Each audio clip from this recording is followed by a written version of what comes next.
Okay, so this has been I haven't watched this story, but the premise was pretty interesting, and it's a long dating relationship story from this woman.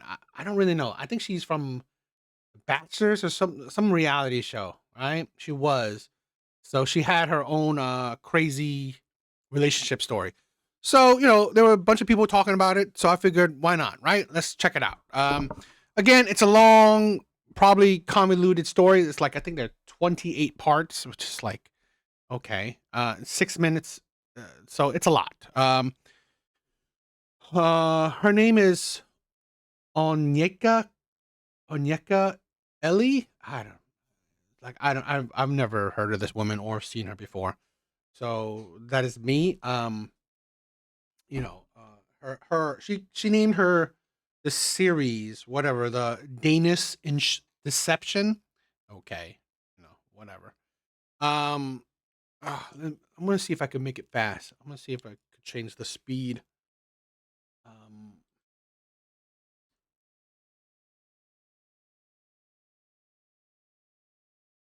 I don't know. Doesn't look like I could. But anyway, it's gonna be a long one then.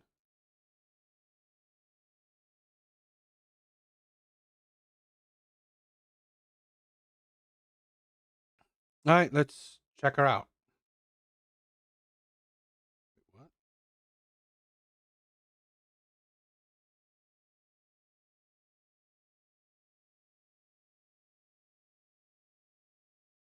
All right, let's check her out.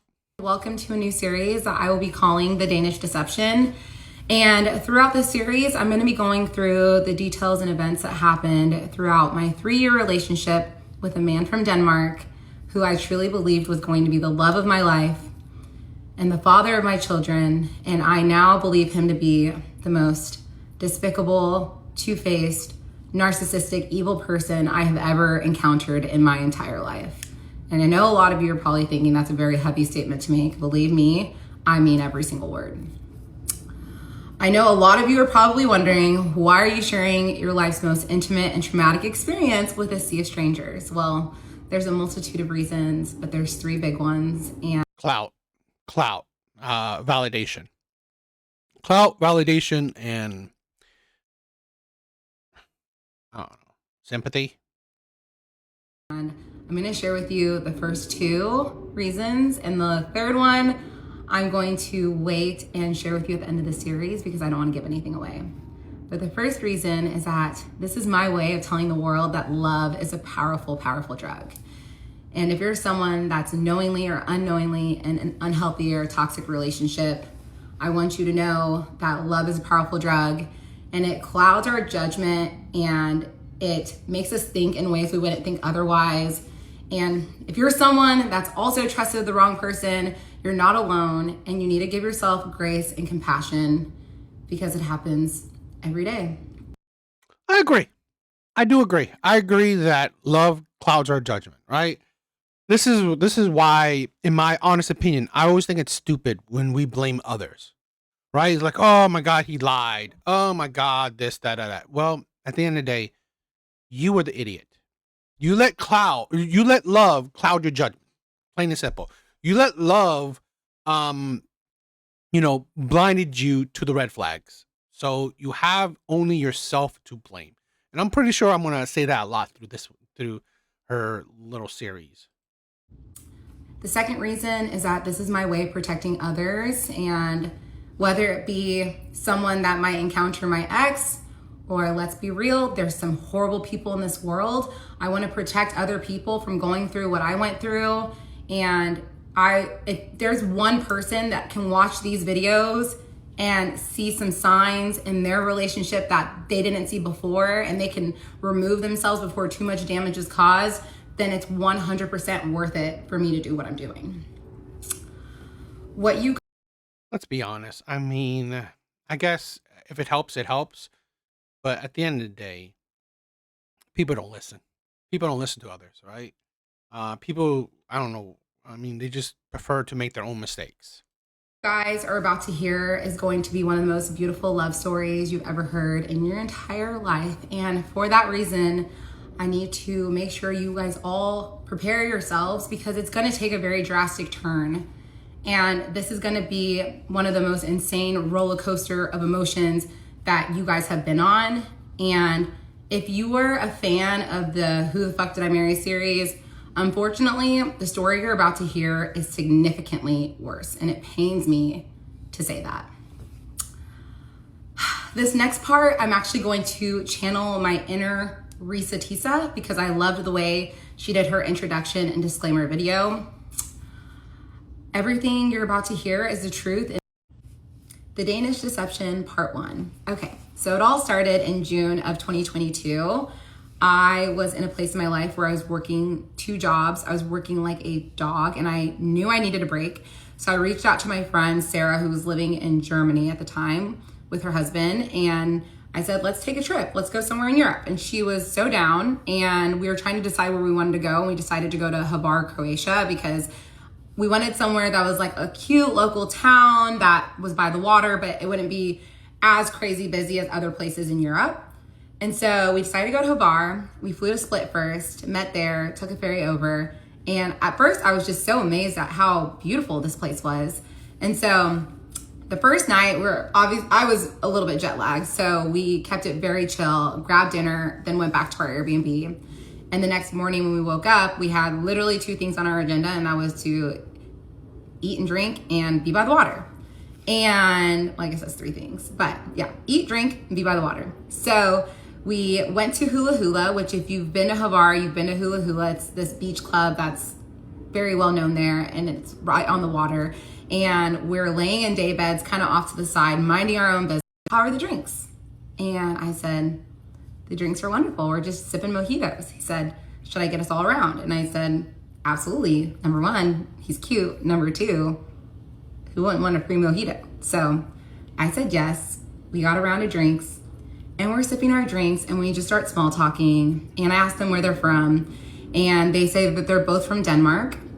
My ex was living in Copenhagen, and then his friend was living in a smaller town called Aalborg, which is north of Copenhagen, and that was actually my ex's hometown, that his friend was still living there.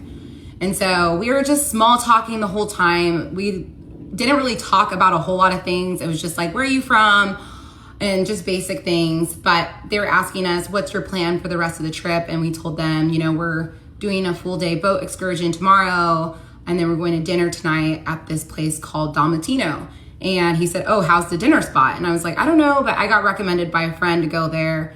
And he was like, okay, well, maybe we'll meet up with you guys again later. And I said, sure. So we're getting a little bit tired. So we decided that it's time for us to leave. And so as we're leaving, I decide to make a bold move and just ask him for his Instagram. And obviously I'm trying to be a little sly. So I asked him and his friend for their Instagrams, and we exchange Instagrams. We get into our taxi to go back to our Airbnb, and we're literally en route to our Airbnb, and I get a DM from him, and he basically said, it was so nice meeting you. Have fun at Dalmatino. Maybe we'll see you guys later. Didn't read anything into it. I just was like, it was fun to just have a conversation with a cute guy. And so we go back to our Airbnb, we get dressed, we get ready for dinner, and we're like on our way to dinner, and he is like messaging me about the restaurant and asking us details about it. I didn't think anything of it. But we sit down, we're having dinner, we have a spectacular dinner, and we're finishing off the evening with our desserts, AKA espresso martinis. And I'm sipping my drink and I look up and I see him and his friend at the restaurant. And they walk up over to us and I'm like, oh, hey. He's like, yeah, they're a little booked up, but they said they can seat us in 20 minutes. I was like, oh, cool. Well, we're about to be done, but we'll go grab a drink. Maybe we can meet up later. And he said, okay, sounds good. So it was kind of awkward timing because we were finishing up dinner while they hadn't even been sat yet. And so we went to a bar across the street and we were grabbing drinks, and I just I hit a wall and I was like, okay, now I need to go to sleep. And I was super jet lagged. And so I sent him a DM just basically saying, hey, we are so tired. We have a full boat excursion tomorrow. I don't think we're going to stay out much later. And he was like, that's totally fine. And so the next day we wake up, we get on the boat, and I start obviously posting all my cute photos. Remember I took a photo driving the boat, and we were just, having fun. And I was like looking at my Instagram story and I see he's like hearting every single story and like he's responded to a couple of them. I am not the type of person that reads very much into activity on social media like that. But it was something that I noticed. And so, we continued on with that for like a day and a half. And then he reaches out to me and he says, hey, like, what are you guys doing? And at this time, it is our last night in Havar. And he said, what are you guys doing tonight? And I said, we don't really have plans because we didn't. And he said, well, do you guys want to come to dinner with us? And me and my friend were like, absolutely, sure. And she wasn't really down to go. I kind of forced her because I was like, this guy's hot and it's a free dinner. Like, let's just go. It'll be fun. And so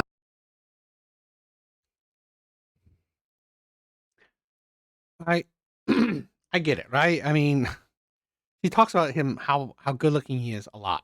Um, she talked about how good looking he is quite a few times, and that's fine and all.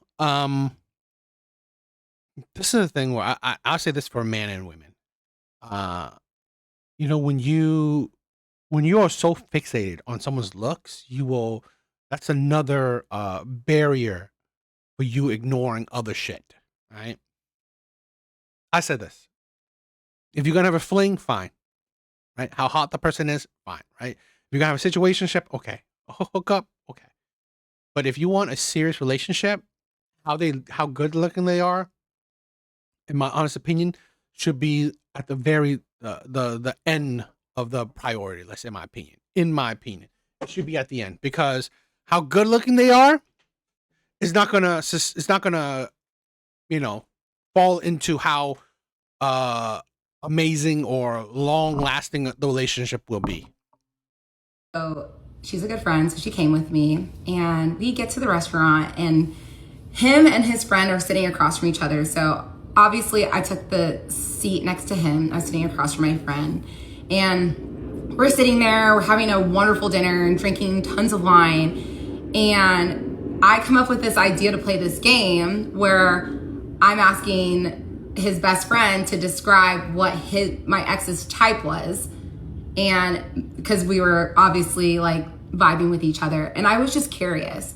And so his best friend starts listing off everything, like good morals, hard worker, all these things. And like, I felt like he was describing me. And after his friend was done talking, my best friend basically said, aside from being a good cook, she checks off every single box.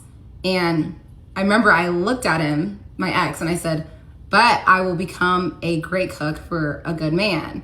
And he starts laughing. I remember I put my hand on his leg, and that was the first time in my life that I felt that instant electricity from someone's touch. Like, it literally felt like I was getting shocked. And we instantly like had this physical attraction towards each other. And we started talking about what we did for work, and I told him that I was working. I was gonna say, right, physical attraction. I get it. Those are a great thing. I mean, it's a good thing to have physical attraction. But in my honest opinion, those kind of things, again, it's another thing that will blind you. It will blind you to, because you are so physically attracted to the person. You don't see anything else about the person, right? Their actual moralities, their actual character, their actual personality. As a real estate agent and in tech. And then he told me, I'm actually chief commercial officer for a ad tech company that does marketing for real estate companies. So I was working in real estate and tech, and he was working in real estate and tech, and everything just like felt like it was aligning. But again, I'm like, this guy lives in Copenhagen. There's nothing that's going to come from this. So after dinner, we go and grab some drinks at a bar nearby, and we grabbed one drink, and they're definitely gearing up to go back out. And it was our last night, and my friend really did not want to go out. And I am not the type of a girl to ever leave my friend for a man, never in a million years. So I ended up just saying, hey, I think we're going to call it a night and we're going to head out. And he was respectful of that 100%. And I remember we just hugged goodbye and we left, and that was it. And so we're going back to our Airbnb. We're walking home, and I get a DM from him. And he said, it was so nice meeting you. I hope it's not the last time. Also, South Africa is happening. I can see it. And the reason why he said that was because I was telling him that I had wanted to go to South Africa for that following Christmas, and because my family was going to be traveling. And he said, I've always dreamt of going to South Africa. And I jokingly was like, well, you're invited if you want to come. And so whenever he made that comment to me in the DM, I was like, okay, sure. I am not thinking anything of it, right? At this point, whatever, like this guy lives 5,000 miles away from me. I'm not thinking anything of it. So the next day, my friend goes back to Germany and I go to Barcelona to meet up with some friends. And again, I'm like posting throughout my trip, and every time I look at my Sounds like the fall of a passport girl. phone, it's like... Which I also think it's funny, because when there's the fall of a passport bro, women will be all up on it. He's DMing me, messaging me, and he's continuing all of this. And I'm just a little bit shocked, but also like very interested still at the same time. And he was remembering things that I told him at dinner. Like I had told him that I was going to buy a Chanel bag because I wanted to reward myself for working hard. And he had messaged me and been like, hey, did you get your Chanel bag? And I was literally like drunk off sangrias in my bikini and cover up in the Chanel store when I got that DM. And I sent him a selfie and he said, this is the best photo I've ever seen. And I just like felt like I could just be myself with him already.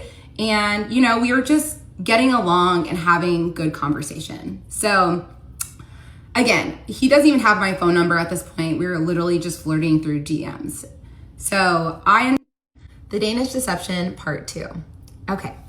So he sent me this message saying, you should come to Ibiza this weekend. I'm going with a bunch of friends. And he's like, I'll send you the flight. Everything will be paid for. And I thought about it for a second because, come on, who wouldn't want to go to Ibiza? And then I thought a couple of reasons why I didn't want to go was mainly because I just bought a Chanel bag. So I was like, I want to work and make more money. And also I felt like this is the type of guy that things come easy for him. And this is not something that's going to be easy for you to obtain. And I didn't want our first weekend to be like just partying together with all of his friends. Like that's not what I wanted. So I ended up telling him no, but I just ended up saying that I needed to work. And I thought he was never going to talk to me again. But somehow this like lit a fire under him, and he became even more persistent, and he started pursuing me even more. And he was sending me messages like, when are you going to come visit me in Copenhagen? Or I would love to come to Dallas to come see you. And I was just like, who is this man and what's happening? Still not really taking him serious. And then maybe like a couple weeks later, he sends me another message. And at this point, we're still talking pretty consistently on Instagram. We still do not have each other's numbers. And he sends me a message. He says, hey, I have a work conference coming up in Monaco, and I would love for you to come. And I read that message and I was like near the south of France, like that Monaco? And he was like, yeah, like I can get you your flight and everything will be taken care of. And I was like, okay, well, give me some time to think about it, because I didn't want to say yes on the spot, but I was like, okay, this is something I definitely want to consider. So I thought about it for a while. I talked to my friends about it. I talked to my sisters about it. At first I was like, I don't think I'm going to do it. Like, this is crazy. And then over time I started like talking myself into it. And then one morning I woke up and I was like, you know what? Screw it. I'm going to go to Monaco. So I sent him a message and I said, hey, I've decided I'm going to come to Monaco. And he sends me a message. He said, this is the best day ever. I'm so happy. Send me your passport and everything. I'll book the flight. So I sent him a picture of my passport, and that's a little crazy. Send a picture of your passport. She should have just booked her own flight. Plenty of people are saying that, oh, he should send you money. The fuck you thinking? What the hell are you thinking? Send you money? She should have just booked her own flight. But, you know. I also was like, oh, and by the way, here's my phone number. He was like, I've been waiting for you to give this to me for now like weeks. And I said, okay, here you go. Thank you for like inviting me on this trip. So I give him my phone number and he sends me a message and he said, it took you long enough. And I said, oh yeah, well, sorry. I'm just a little bit more reserved when it comes to like dating and men. Like, I just like to make sure like I'm a very intentional person. And he was just so respectful to me. I remember when he was booking the flights and everything, he was like, don't worry, like I'll get you your own hotel room. Like, he was just being so respectful.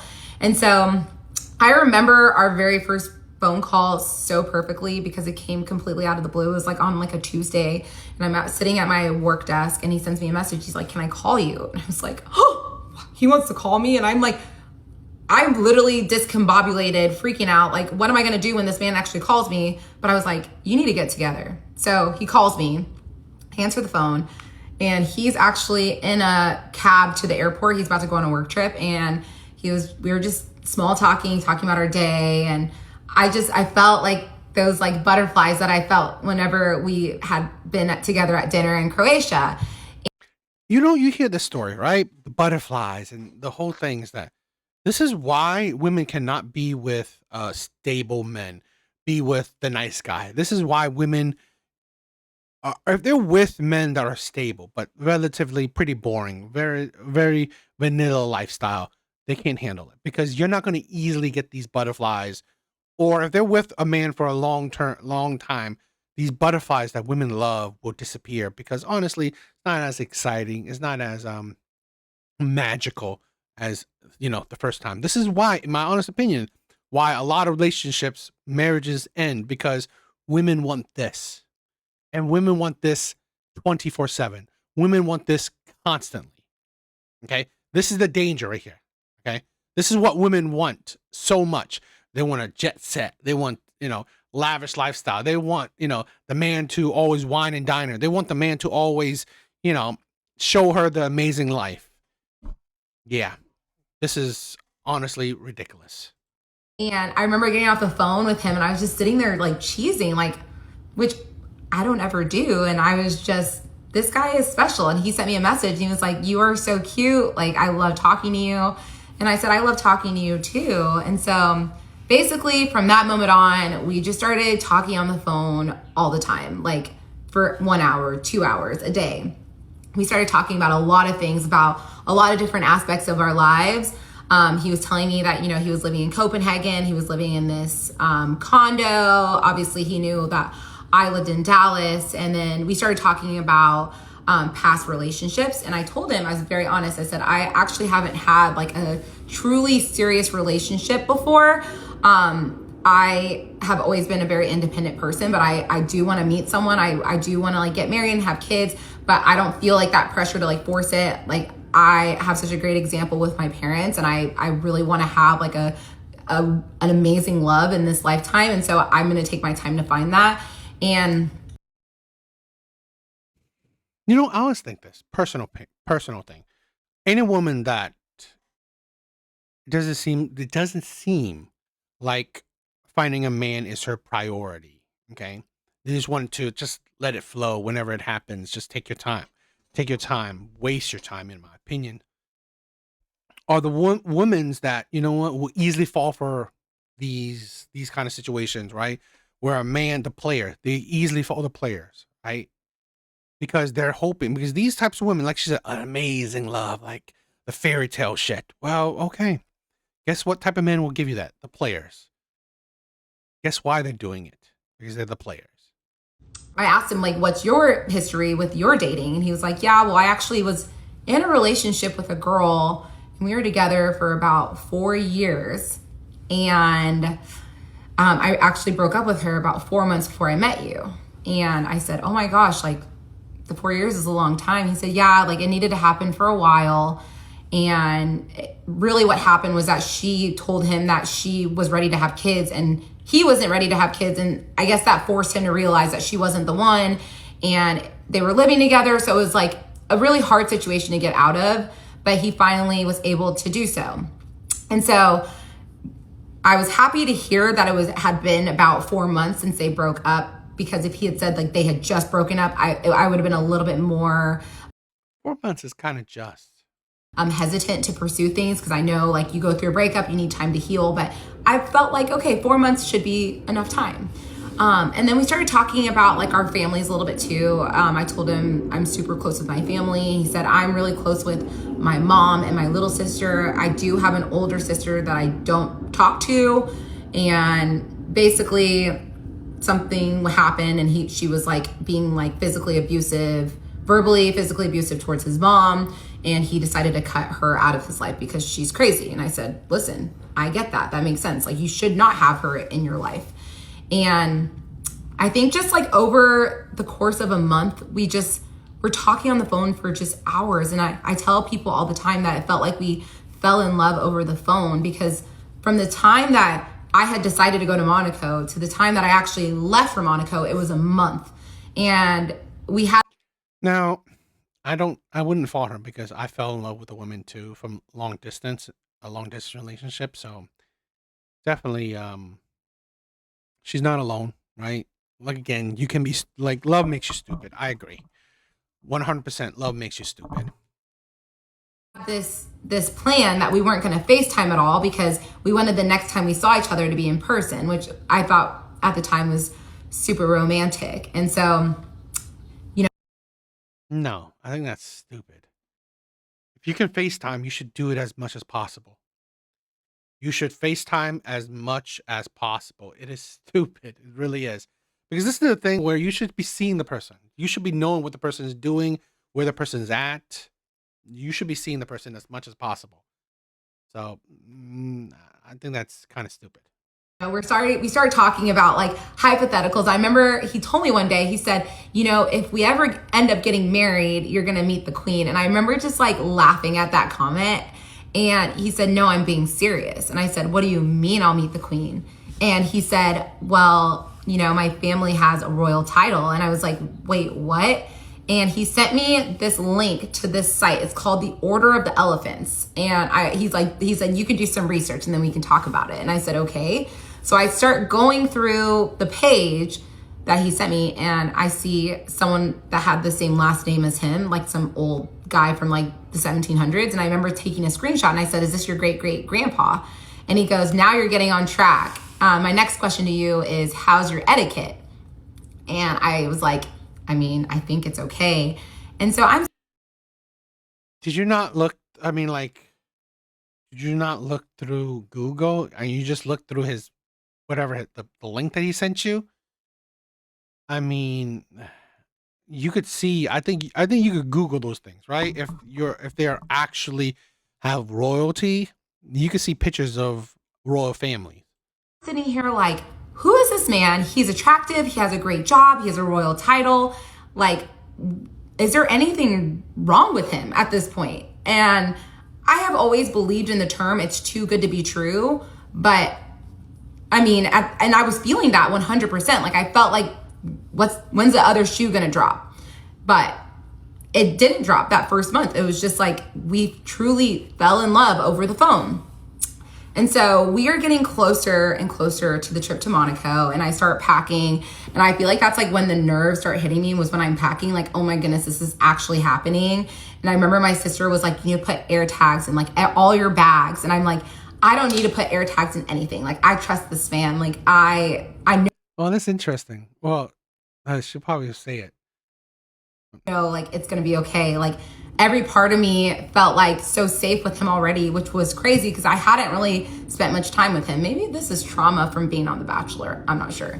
But I felt very safe with him. And so the day comes where I'm supposed to go on the trip. And so I order my Uber, get to the airport, and I felt like it was kind of like a good sign, because I posted that I was at DFW, and one of my really good girlfriends texted me that lives in a different state. She was like, hey, I'm actually in DFW too. And I was like, oh my gosh.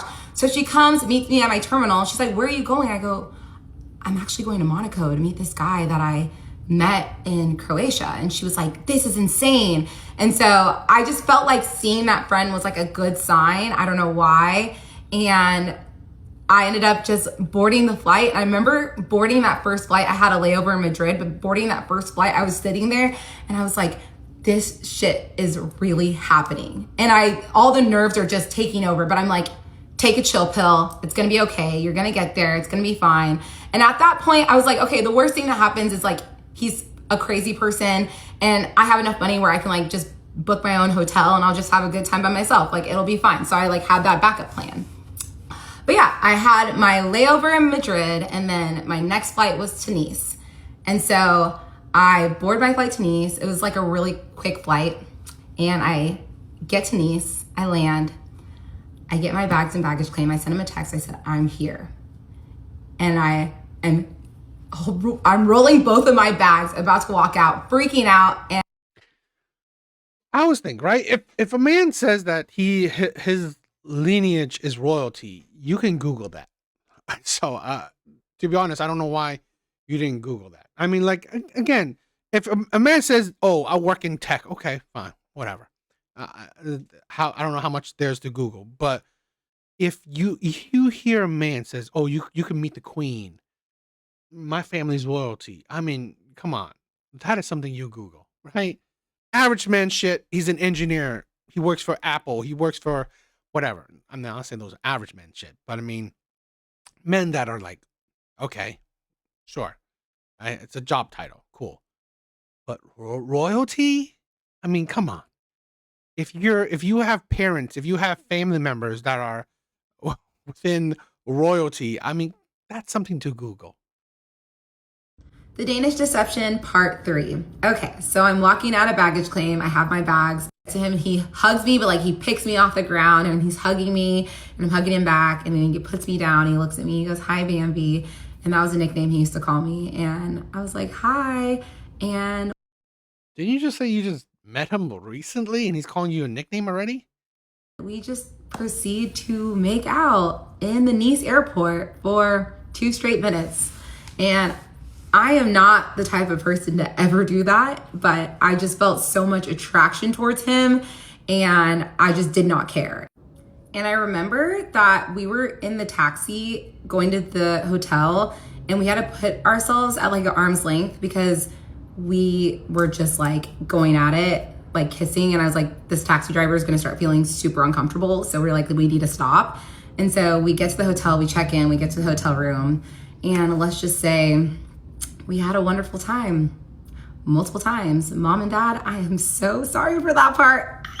We ended up going to dinner afterwards, and I just remember sitting here and I was like, I feel like this is my dream come true being here with you. And he said, I feel like this is my dream come true. Like, I'm so grateful to be here. Like, you're like my dream girl. And this is also something that, this falls into the fairy tale that women love, okay? And the men that can do these fairy tales, in my honest opinion, I don't know. It's very sus. Very sus. Because this is a thing where these are high level player tactics. High level player tactics, right? The wine and dine her, the trips, the flights, the whatever, being in different places you are pretty much giving these women the endorphins, right? The high level dopamine, right? That they desire. This is a thing where I think a lot of women just, if they, I just feel like these are ways for them to be fooled easily. you were even better than I remembered if that was even possible. And it just felt like everything was aligning perfectly. And so the next day we had a car rental. So we went to Monaco, and that's where his work event was. And I remember he told me, he's like, I don't know if I'm going to be able to bring you to all of the events. And I told him, you know what? I'm going to be in Monaco. So if you can't take me to things, that's fine. I'll just go explore the city. And I remember we get there and he had like a kickoff event, like first things first when we arrived. And so I wasn't invited. I also didn't really want to go. So he went to that and I was just like exploring Monaco. And he sends me a message. He said, hey, you're going to be able to come to the event tonight. Do you have something to wear? And I remember being like, I didn't bring anything like for like a professional cocktail party. And he was like, oh, well, we're in Monaco. So you wear whatever. And I said, okay. So I remember I put on this green romper and we went to this hotel. And I remember the Danish deception part 3. Okay. We ended up going to different agents because these were all real estate agents, and I'm a realtor, so I felt like I could connect with them so well. And I remember I was talking to this man, me and my ex were talking to this man, and he was like so interested by me, and he said, are you coming to the boat party tomorrow? And I knew there was a boat party coming up the next day, but I also just like assumed I wouldn't be able to go. And I said, well, I looked at my ex, I go, I don't know, like, am I? And my ex looks at me, he goes, well, you're talking to the CEO, so I think that's fine. I said, oh, the CEO was like, yeah, I'd love for you to come. And he was just so nice. And I met so many great people, and also just watching him in his element working, and he's just so charming and charismatic, and everyone, when people talk to him, they're just so fascinated by him, like I was.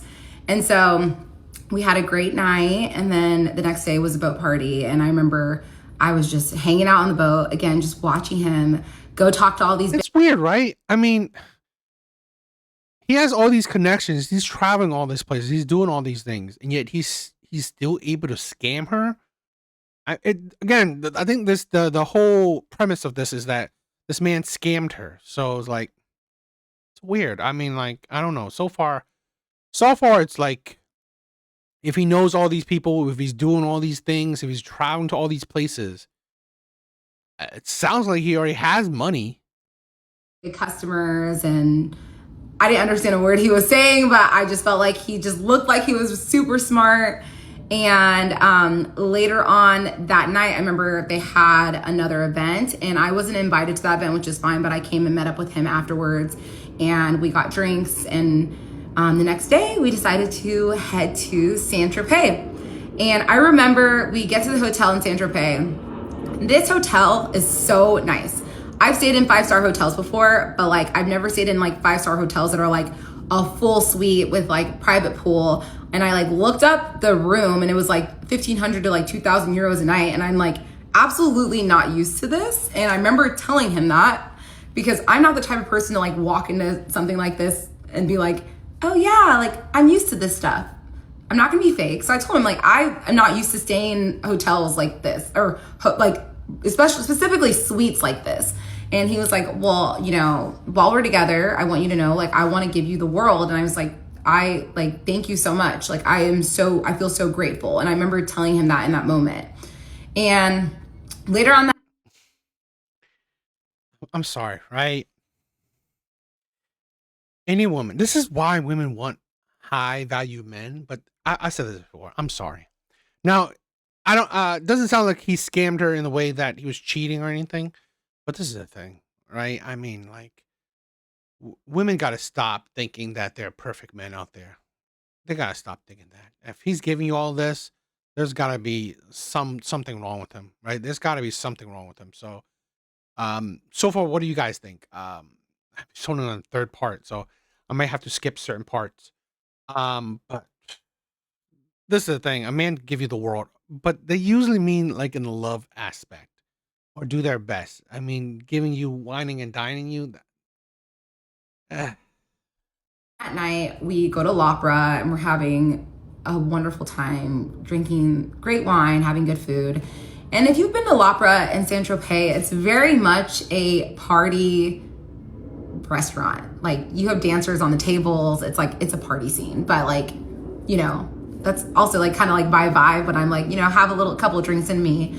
And we're sitting at dinner, and he's talking to me about his mom, and talking about how he's so protective over her, and how much he loves her, and how he like would do anything for her. And I remember just like looking at him and just being like, this is like everything I want in a man.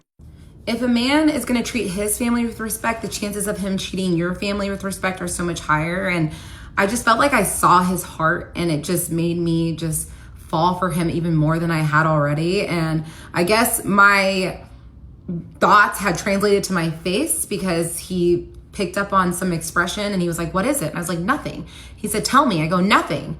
And then he grabs my face, and he pulls it close to him. He goes, tell me. And I say, I'm in love with you. And then I started bawling my eyes out. You recently just got to know this man. You recently just, I mean, like, what did she say? A month? Let's say 2-3 months? I mean, like, you recently got to know this man. L'Opera in Saint-Tropez. And this was a sweet moment, but it was also very uncomfortable and embarrassing, because all the workers are all thinking that I'm getting dumped right now, when I'm really just falling in love for the first time, and like don't know how to control my emotions. And I remember just like bawling my eyes out, and being like, I don't know what to do. I don't know what this feeling is. Like, I don't know what's happening. Like, and he's just sitting there smiling, and he's like, this is like one of the best nights of my life. And he looked at me, he goes, I want to say it back to you, but I also want to have my own special moment, so I'm not going to do it right now. And I said, thank you, God, because I would not want you to tell me right now. And honestly, never in a million years did I think that I would say I love you first to him, but he pulled it out of me and I felt it. So I said, you know what? I'm going to say it. And I did. And it felt so good. And I remember we went back to the hotel that night, got some sleep. And the next morning we went to Bagatelle and we had just like a beach day. And I used to tell everyone that this was the best day of my life because we spent the whole day just swimming and laughing and eating and having such a great time. And I just thought to myself, like, I could do this forever. And like, I also thought to myself, like, I don't care if we're on a couch in Dallas, Texas. Like, I just want to be around him all the time. And so that night we go to dinner and I remember just asking him, what are the things that you think are important as we like enter into this relationship? And he told me, if you give me respect and loyalty, I will give you the world. And I told him I can do that. And then I told him, there's a few things you should know. Number one, your money is great, but it's the cherry on top of a great sundae. You could lose it all tomorrow and I would not go anywhere. Like, the money is just like this little added benefit, but I love you for you. I'm here for who you are as a person, not the money. Also, cheating is 100% a deal breaker for me. I just feel like I always need to like put that out there. I don't care if we've been married for 15 years with 4 kids, I will leave. I will not put up with cheating. And also, my family is my world. I'm a warrior for my family and friends. And please don't ever put me in a position where I have to choose because like I love my family so much, and that would. I do like that they put out the boundary stuff. The thing about the money thing, I don't know. I always hate it when women say money is not an issue, but dating men with money. I always find it kind of ridiculous. Why don't you date a man without any, and then tell me if it's not an issue, right? If it's only the cherry on top, well, you don't have to have the cherry, right? Be a situation that would cause me so much pain, and I just would never want to be in that position. He said, I understand completely, and I love that about you. So we set those ground rules, and the next day we go to Cannes.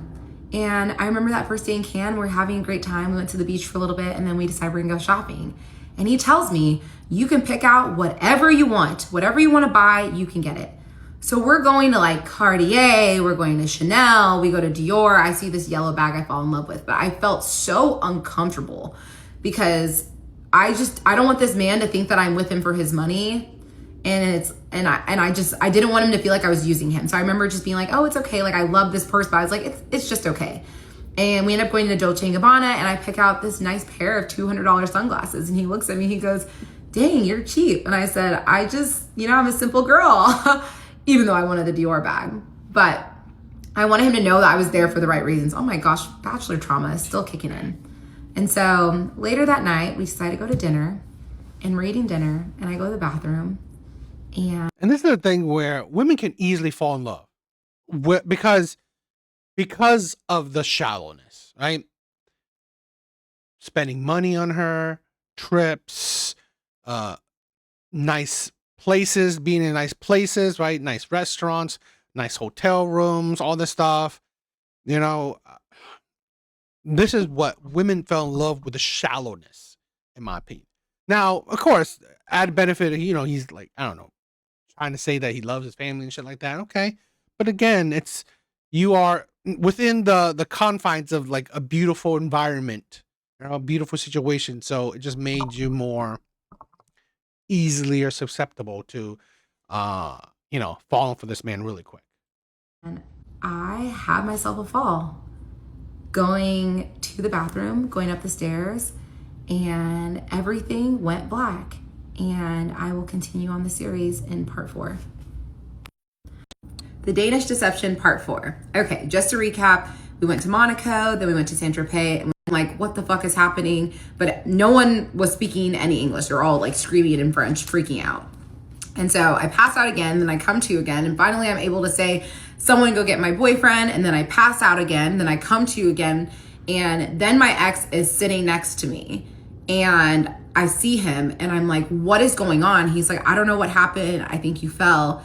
And I'm like, I don't remember anything. I don't know what happened. And he looked at me, he goes, do you have a history with epilepsy?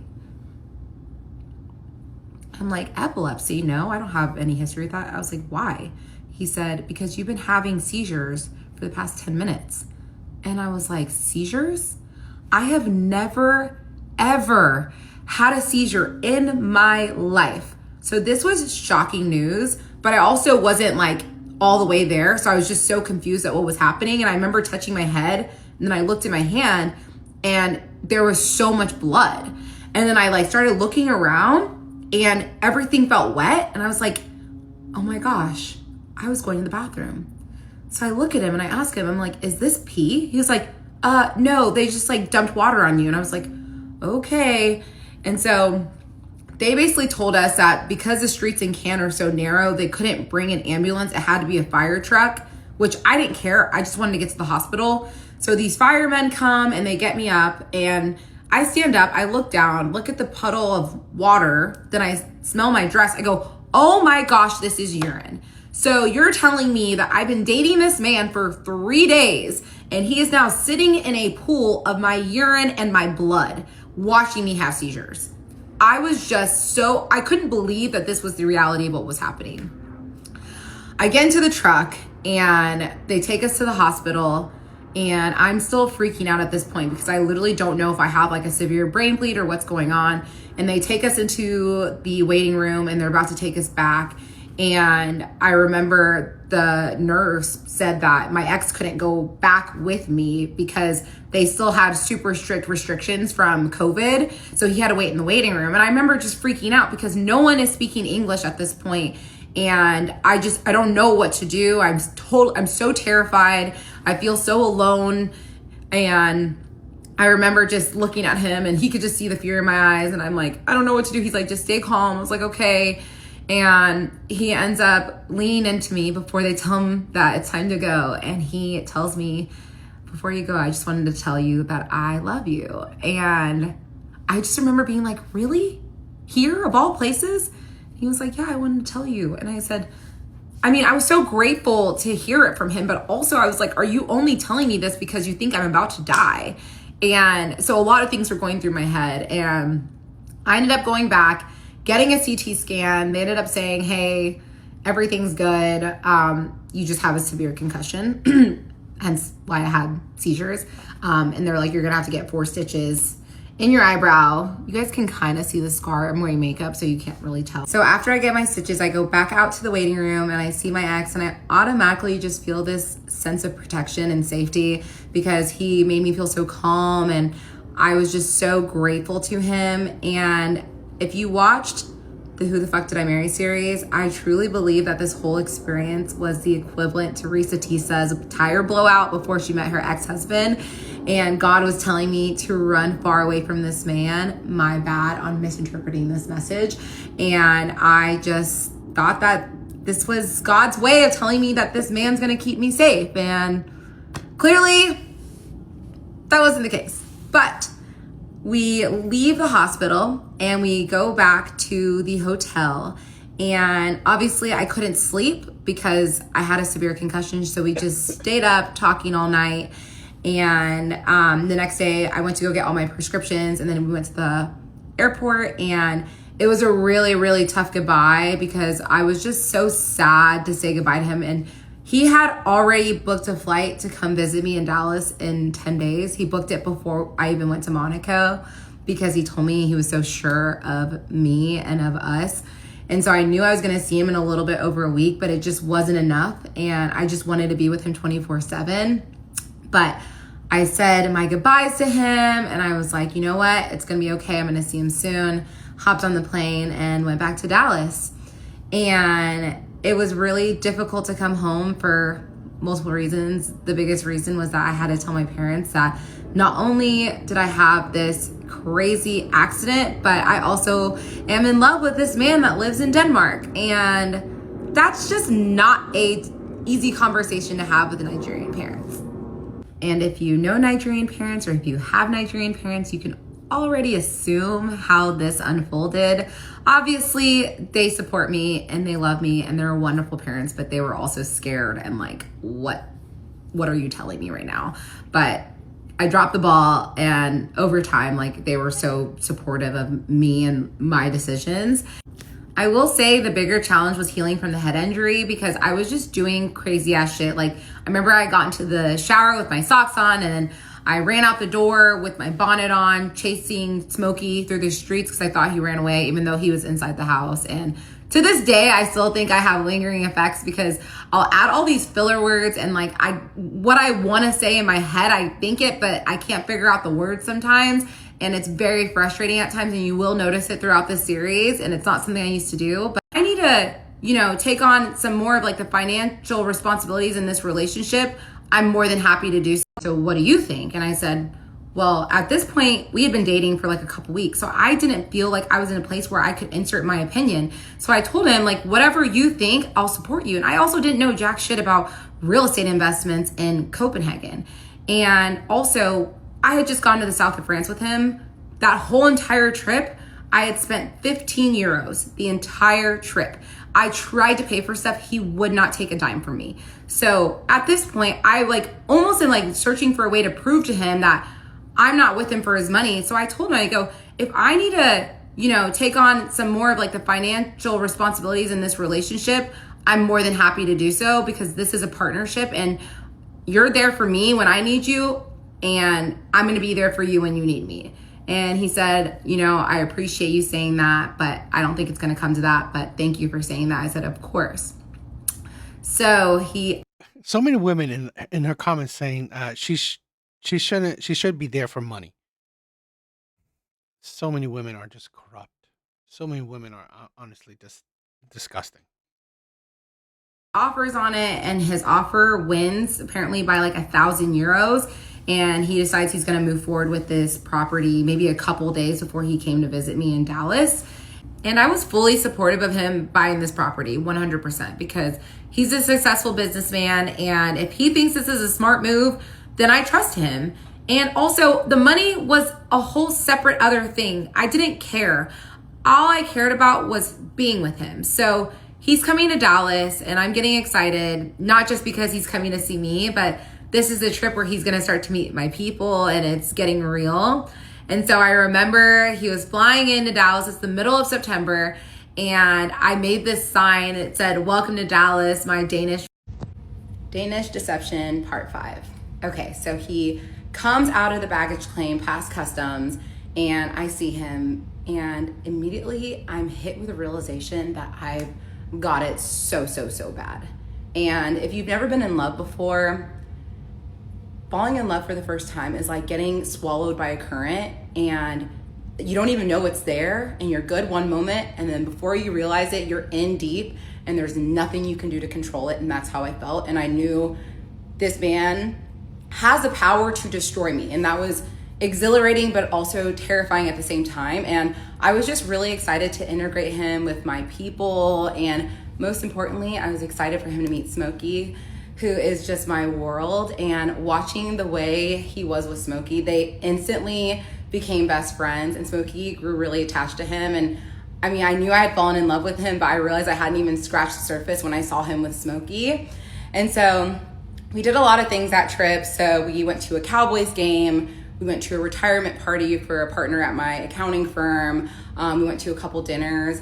And then we also just stayed at home. I cooked a lot. I remember I made him red stew and rice, which is my favorite Nigerian food. It's a staple. And I put a lot of habanero peppers. And I remember being nervous, like, can he handle spice? And he ate it and he loved it. And I was like, oh my gosh, this white boy loves spice. This is perfect. And everything just felt like, again, it felt like everything was aligning. And so I wanted to plan something special for him to meet all of my close friends and family. And so I was like, oh, well, maybe we can go meet for a drink. And he said, you know, like, we can go out to eat. I'll pay for everything. I was like, are you sure? He said, absolutely. So I planned a brunch, and we went to brunch here in Dallas, and it was a handful of my really close friends, and my two sisters were there, and my cousin and his now wife was there too. So we sit down at brunch, and everyone's like asking him questions, and everyone is just so impressed by him. Again, we're dealing with someone that's very charming, very charismatic. And the thing about my ex is when you meet him, he's so good at asking questions and he's good at listening. And so it's really easy to get into good conversation with him and it's really easy to connect with him. And so we had a great brunch. I remember I was like in the bathroom and my friends followed me and they're like, oh my gosh, he's amazing. Like, we're so happy for you. And I just, I was so grateful to call him mine. And so after brunch, we go grab a drink at a place nearby the restaurant. And at that point, we're all just kind of like chit-chatting and my cousin and my ex are having a conversation. And this cousin is like a second brother to me. We're very, very close. And I desperately wanted to get the stamp of approval from him. And so obviously they're shooting their shit, and I'm eavesdropping on the conversation 100%. And because I can. And I'm like overhearing them just like, talking about random stuff. And then I hear my cousin ask him, you just have the build of an athlete. Did you play sports? And my ex goes, yeah, I actually played handball. And my cousin goes, isn't that an Olympic sport? And my ex goes, yeah, I actually went to the Olympics twice. And I immediately inserted myself into the conversation. I go, you went to the Olympics? What? And he goes, you know what? I was like the backup of the backup. I didn't even play. I don't like to brag about it because I don't think it's that big of a deal. I was like, well, did you get medals? He was like, yeah, I got a bronze and I got a gold. I was like, well, that's amazing. Like, I'm so impressed. And so now I'm thinking this man is so humble. So let's add humble. Do you not look this shit up? Because this is, again, I don't understand this, right? I mean, like, fine, a businessman, whatever. He said he's part of royalty. That should be worth looking up. He says he won some Olympic medals. That should also be worth looking up. It's like, I get it. Average shit, like a business, real estate, okay. That's not much worth looking up because fame doesn't necessarily go along with that. But royalty and Olympics, why did you not make sure if that's true or not? To the list of all the reasons why he's such an amazing man. So obviously we had a wonderful trip. He came to Dallas again. I did not spend any money while he was here. I obviously paid money for groceries when he wasn't around, but other than that, he wanted to pay for everything. He didn't even want me to pay for ice cream, small things. He was like, I want to treat you. And I was like, okay, that's fine. So I remember he was leaving to go back to Denmark and I was so depressed. And if anyone has been in a long distance relationship, you know how difficult it is to say goodbye. And so I was so depressed and I'm saying goodbye to him at the airport. I'm bawling my eyes out. We finally say goodbye. He goes through security. I go home and I just am crying for hours. I'm so depressed. And I remember I was supposed to go to a birthday party that night and I texted my friend. I was like, I literally cannot stop crying, so I can't go to this birthday. And I hate canceling things. And so that's how bad it was. I was actually depressed for literally days. And after he got through security, he was like, I can't even walk to the terminal. I'm so depressed. I just want to walk back out and just come back to you. And I was like, I want that too. And he said, we need to start having the hard conversations on what we want for the future. And I said, absolutely. And so he was like, we need to decide whether or not we're going to live in Denmark or live in Dallas. And I still can't believe this came out of my mouth. But I told him, I said, listen, I know you already have a very much established career. And so if you want me to move to Denmark, I'm more than happy to have that conversation with you and discuss it. And he said, looking at you with your friends and your family this past week has made me realize that I don't want to take that away from you. And you're really close with your parents. They're driving distance away. And I live in Copenhagen. My family lives in my hometown in Aalborg, which is hours away. I don't have family in Copenhagen. And I want us to be around family, especially if we're talking about having kids one day. I want that support and I want you to be around the people that you love. And so I was so happy because realistically, I did not want to move to Denmark. And so I was so happy that. Gotta admit, the man was smooth. The man is smooth, right? I mean, this is, I said this before, right? Charm is not something you're born with. This man developed it, right? Having good talking skills is not something you just are born with. You develop that shit.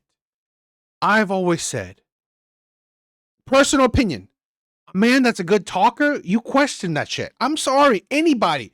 If you are you're a talker, you're smooth with your words, you know what to say. There's no, I mean, like, I've said this before. Like, I'm not trying to make it seem like, oh, I'm so amazing in the sense that I'm not that good at a talker. So I'm not saying, oh, I'm such a good guy. No, but it's like, I honestly don't know what to say sometimes. I don't know what I'm not smooth with my words. I stumble a lot of times. I stutter a lot sometimes. Let's say when it comes to women, a lot of times it's like there's quiet moments because I don't know what to say. Particularly when it comes to dating, I'm like, okay, what should I say next? What am I gonna do? Da, da, da, da.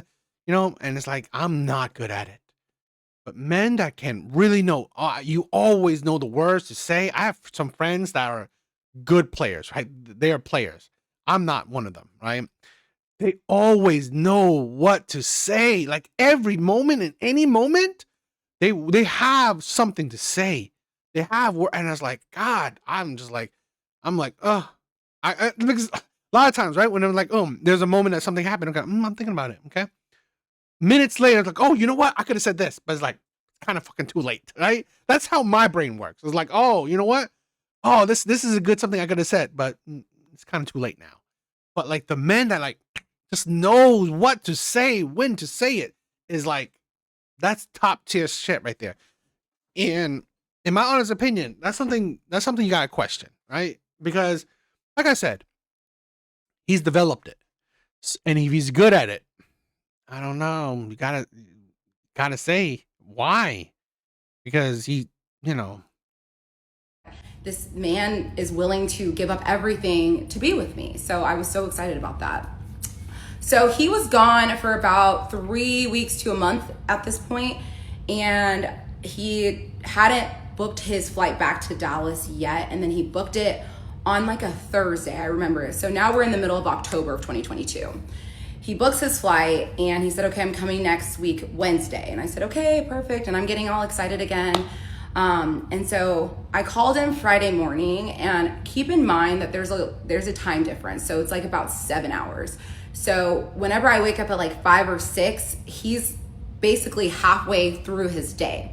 And so I called him that Friday and I said, hey, like, how's your day been? He's like, it's been such a stressful, intense day. I go, what happened? And he's like, I found out that the apartment complex that I bought is dealing with some major foundation issues. Like, it could affect safety of the tenants, and I'm really stressing out and I need to get it fixed. And I was like, oh, okay. Like, did you schedule the repair? He's like, not yet. It's going to cost like a hefty chunk of change. I was like, how much is it going to cost? He's like, $50,000. I was like, $50,000? What? Like, that's obviously a lot of money. I'm sure it's a lot of money to a lot of you. It's a lot of money to me. And so I was like, okay, like, what's the plan? He's like, I mean, I have a good portion of it, so I just need to ask my dad for a little bit of a loan. And so I remember being like, I can never in a million years ask my dad for a loan of $50,000. So at this point, I was aware of the fact that like they had this royal title, they had this family trust that and the family had money. I didn't really know like how much or the details behind it. But he told me he was going to call his dad and ask him for a loan. So a couple hours go by, he calls me and he's really upset. He's like, I talked to my dad on the phone. He will not loan me the money. He says, I've been acting super irresponsible, traveling, doing all these things. And so he just doesn't want to, he thinks I need to like learn from my actions. And if I'm not prepared for something like this, then there's nothing he can do to help me. And so I felt really bad for him because he essentially felt like his dad was abandoning him, and I felt really bad for him. And so I said, what's the plan? He's like, I'll figure it out. Like, even if I have to like sell some things, like, I'll figure it out. I mean, true or not, that's a good thing. Because the guy was jet setting around. He's flying to all these different places. If he can't afford it, he shouldn't have bought property like that. And I was like, okay, well, keep me updated, like whatever you need. And so a couple days go by and he's communicating that he's still stressed out about coming up with this money. And so I said, you know what? Like, I can loan you the money. And so at this point, I had paid off my student loans, paid off my car, bought a house. Like, had a decent savings. I was in a really, really good financial position. And so I wanted to help him, especially because like this man has like treated me so well and done so much for me. And I truly felt like we were in a partnership, especially like when you're talking about the future with someone. And so I told him, like, let me loan it to you. He goes, I would never in a million years borrow money for you. And I was like, it's okay. Like, I don't mind helping. He's like, that's like not even a discussion I want to have. And I said, okay, that's fine. So a couple of days go by and he's still stressing out about coming up with this money. I asked him, like, how much do you need? He's like, it's 10,000 I need. And I was like, again, like, let me loan it to you. He said, no, I'm not taking money from you. And then a couple of days go by and he says, okay, like, now I need 6K. And I was like, okay, again, let me give it to you. He's like, no, I still don't want to take money from you. And then basically, like, the day, like 2 days before he's supposed to come to Dallas, he tells me, he says, just letting you know, I'm not be able to come to Dallas because I need to figure out this issue. And I'm, at this point, I start freaking out because I'm like, no, like, I 100% like want you to come still. Just let me loan you the money so that you'll be fine and we can, you know, be happy and be together. And so after some thinking, he was like, okay, fine, I will borrow the money from you, but you have to promise me that this will be the only time and that you're 100% comfortable with giving me this money. And I said, absolutely, I'm 100% comfortable. And we will continue on in part 6. I don't know. I find it weird, right? If he was borrowing 50K from her, okay, that's worth a scam. I'm sorry, that's worth a scam, right? Because, like, I'm just imagining, okay, all the things he's done, right? I mean, like the jet setting, the buying her, I don't know, things, restaurants, all this stuff wouldn't equate to 50K. So 50K, fine, that's worth scamming for. I mean, I'm not saying that's a great thing, okay, but 6K, like nothing. I mean, I'm not saying that's small. I'm not saying that's small, but it's like relatively just thinking about the money he spent, right? I'm trying to calculate. I mean, unless he got all that shit for free, but if he spent money, right, buying her things, restaurants, trips, flying back and forth, all these things, 6K is like, honestly, he spent close to that doing all that shit he did. So borrowing it or scamming her for 6K is like, what the fuck are you doing? Like, I don't know. I think that's kind of, that is sus in itself. What kind of person scam for 6K? When honestly, it seems like you're spending that just for the whole process.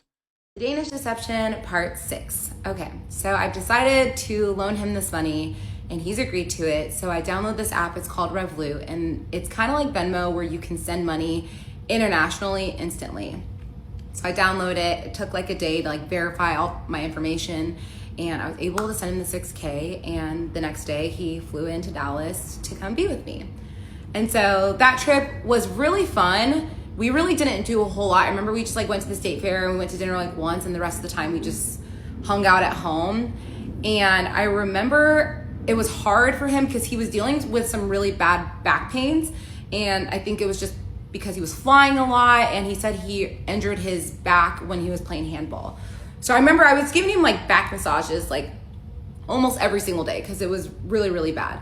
And so this trip was very, very short. Oh, okay.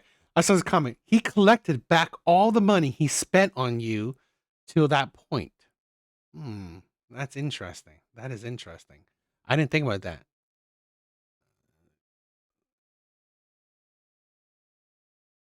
Another comment. This is exactly what I was saying. He wasn't spending money on her.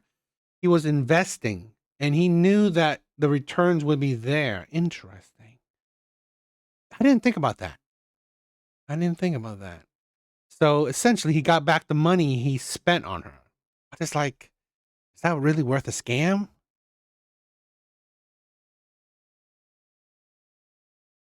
He was only there for a week, but I would say this was a very special trip for us because this was like the first time that he actually started making friends, like through me. And I started watching him start to make guy friends. And so this was when I got even more excited because I felt like we were really starting to, you know, build a life here in Dallas together.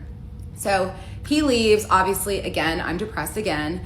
And at this point, I know he's definitely planning on coming to Dallas for Thanksgiving to meet my parents. But I didn't know when he was planning on flying back.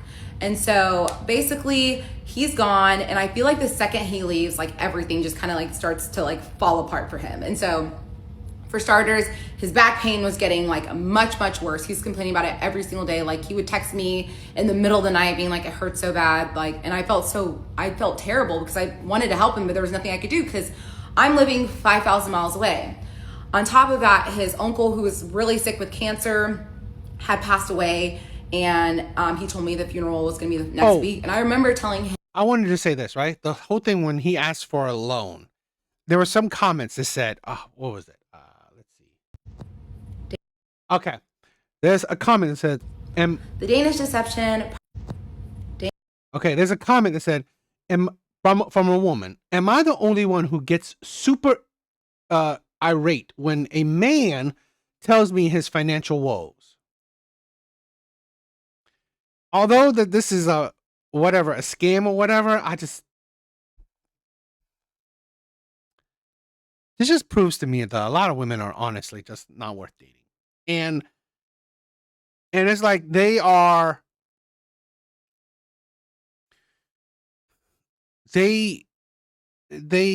base all their point of views on the worst of the worst. Okay. Fine, right? I mean, if you don't care about someone's financial issues, fine, that's you. But it just, honestly, I just find it then, why does it, it's like a lot of these women are honestly just worth, I'm just thinking about like, I'm trying to word it not too terrible, but these women are only just worth having sex with. Right? I mean, if you can't, again, it's just like, here's the thing, right? Terrible that she fell in love with a man that's a shitty man. Okay.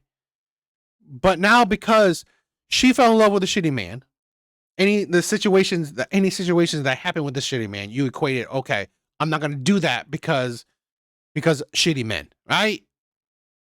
Just like how women say, oh, I built with a man before. I was ride or die with a man before. Yeah. You did that with a shitty man means what? Right? You try to build with a shitty man. You ride or die with a shitty man. So what? That isn't like, it's like, oh, I will never do that again. Yeah, okay. You chose a shitty man to ride or die with. And now you want to blame all men. So now if a good man comes into your life, oh, God forbid, you'd ride or die with that man because, you were traumatized by a shitty man. Why would you bring your traumas of your past into the next relationship?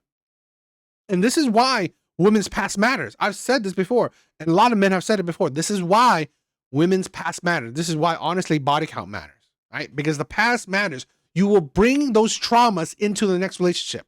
You will bring whatever negativity that happened in your past into your future. The Danish Deception, part 6. Okay, I'm more excited because I felt like we were really starting to, build a life here in Dallas together. So he leaves, obviously, again, I'm depressed again. And at this point, I know he had blood poisoning and he had his infection numbers were going crazy. And I remember telling him, well, if you're not able to come to Dallas in November, obviously I'll understand, especially if your dad's in the hospital, I understand completely. Again, I told him, I'll be there for you if you want me to. He's like, it's okay. Over the course of the next couple days, his dad started to show some more improvement. Wow. I just read this comment, which is, sis, I'm married, and even if my husband mentions financial issues, I instantly get dizzy. I just can't. I lose interest when I hear about money problems.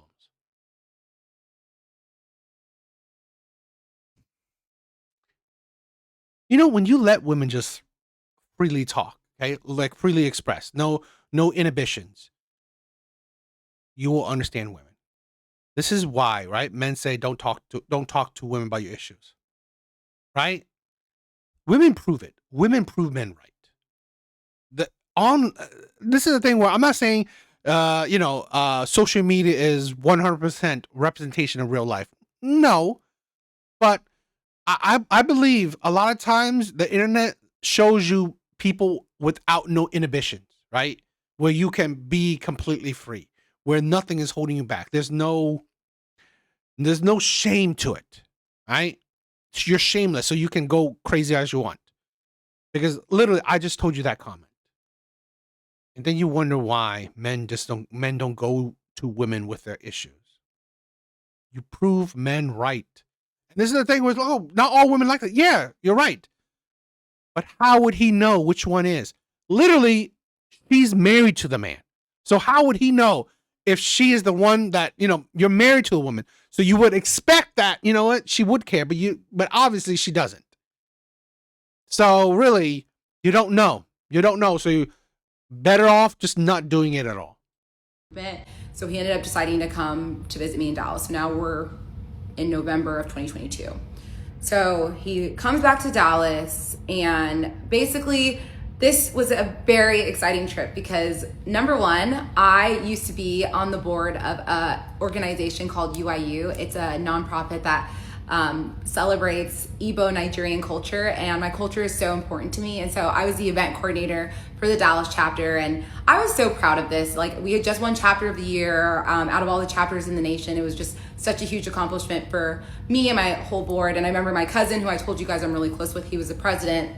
And so we had a huge gala that we planned that year, and we had people flying in from all over the country to come and me in Dallas for Thanksgiving. And so I remember he went to go stay at a hotel because my parents, obviously, they're Nigerian, very traditional. We wanted to be respectful. So he went and stayed at a hotel, and my parents came to visit, and he was here when my parents got in town. And I'm telling you, my parents fell in love with him immediately. And I think watching him with my dad it just warmed my heart because they just instantly connected. You can see that this man is a charming guy. You can see that he's a charming guy, where he got everyone around her to also love him, right? To at least like him. So the man is very charming. You can see that he has skills. And my dad, like everyone else, was very fascinated by him. And I remember the following day we went to African market with my parents. It was just me, my ex, and my parents. And he's talking to my parents about the Olympics, and they're asking him all these questions. And he was like, yeah, like the gold medal I gave to my mom, she has it. And then the bronze medal, I actually donated it to charity. And I'm just like, this guy is just so. Seriously, I'm sorry. I mean, if you got gold in the Olympics, your name's got to be somewhere, right? Why did you not look? I'm sorry. Gold? It's like, come on. So freaking amazing. And so we had an amazing Thanksgiving. It was his first Thanksgiving. This is the thing where certain things like, it's okay. You don't, I mean, like, you could fall for certain things. Like, they're saying they love you. Okay. Right? I want to say this, right? This is the thing where women kind of say, oh, men lie. Really? Men lie, or you ignore red flags? Do men lie or you ignore red flags? I mean, yes, he was lying. But I mean, is it more that men lie, or is it more that you ignore red flags? Right? Is it more that men lie or that you ignore red flags? He's royalty. He's an Olympic gold medalist. Okay. He needed $6,000. $6,000? If you're spending all these money on all these things, $6,000 is like, honestly, nothing. Right? Like I said, if he needed $50,000, okay, that's a lot. That's a hell of a lot. $6,000, you're jet setting. You're doing all these things, right? I get it, right? He'd probably make up for the money that he used, but aren't you suspicious that, like, here's a man that's like, he's royalty. He's an Olympic gold medalist. He just bought expensive property in another country, right? It seems like, yeah, he bought a property in another country, and now he needs $6,000. I mean, like, what the hell is he doing with his money? Why does the man have no savings? Right? Why does the man? It's like, this is a thing where is it that he was lying, or that she just ignored red flags? That's the thing. And here's another red flag that a lot of women don't really look as a red flag. Why is this man so charming? Why is this man not normal? Right? I'm sorry. This man is part of the the top 20% or top 1%, if that, right? How charming he is. Everyone around him likes him. I question that shit too. I would question that shit, right? Why is this man so charming? He has the player mentality, right? Charm is very dangerous, in my opinion. It very is. I think a person that is very charming is a red flag. Personal opinion. A person that's very charming is a red flag. I've said it before. Red flags do not mean automatic no, right? But red flags mean take notice. Take notice. It's not an automatic no, but it means to take notice. But she doesn't notice any of these red flags. And my grandmother had recently just passed away. And this is my dad's mom. You to ever doubt that. And so he asked me, he's like, I have a question. Like, do you have an idea of what ring you would want? And I was like, I mean, I have some ideas, but I have not thought about it really extensively. And so he said, what are your thoughts on us going ring shopping? And keep in mind, at this point, we've been dating for like 4 months, 3, 4. Do you not notice any of the red flags? I'm sorry. When they were dating, they said I love you what? Pretty quickly then, right? Love you, I love you pretty quickly. Okay, I mean, not the worst thing ever, but it's a red flag you gotta notice. Under 4 months of dating, already borrowing money from you, that's kind of a red flag, right? Take out, that he's borrowing money from you, but like only 4 months into a relationship, he's borrowing money from you. And 4 months, now he's talking about rings. A ring shopping. I've said this before. Okay. When a woman likes you, right? When she's like, no, she's like, she really likes you. Okay. And you can see how much she likes this man. When a woman really likes you, she will make it easy for you. She would do everything in her power to make it easy for you to get with her. Right? That shows you how much she likes you, how much she wants you. She's not settling for you. She wants you. So she will make it easy for you to be with her. 4 months. And so I was like, okay, let's do it. So we found a jeweler. We went and we tried on. You said, let's do it. You just known this man for 4 months. Like, you were dating this man for 4 months. Let's say you knew this man maybe for, let's say, 6 months, right? Maybe. And you're ring shopping? Are you ridiculous? Some rings. I remember I'm trying on lab grown and natural, and I'm like looking at the price differences, and I'm like, I am not allowing you to buy me a natural stone because that number is just crazy. I'd rather us spend money investing, doing other things. And he said, well, let me look into it because I kind of do want to get you natural. And I was like, no, we're getting a lab grown. And I remember like, wasn't this man just struggling with money?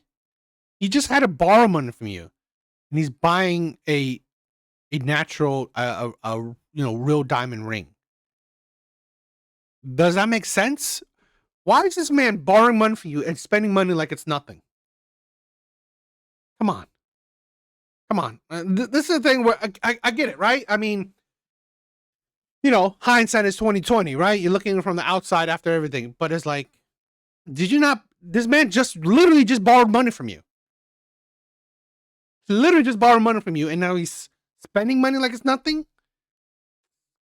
Didn't you question that shit? You've, gone ring shopping, the price difference is like astronomical.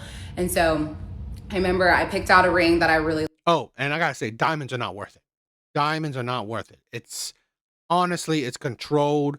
It's not that rare. There's no resale value to it, right? You're better off buying gold, right? Diamonds are shit, right? It's fake. It's fake luxury, in my opinion.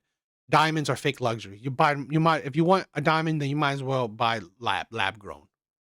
Liked, and then we left, and that was basically the end of like the rings for that moment. And so he goes back to Denmark, and the plan was for me to go on a trip with him for Christmas. As I mentioned previously, my parents were traveling for Christmas, and him and his older sister do not have a relationship.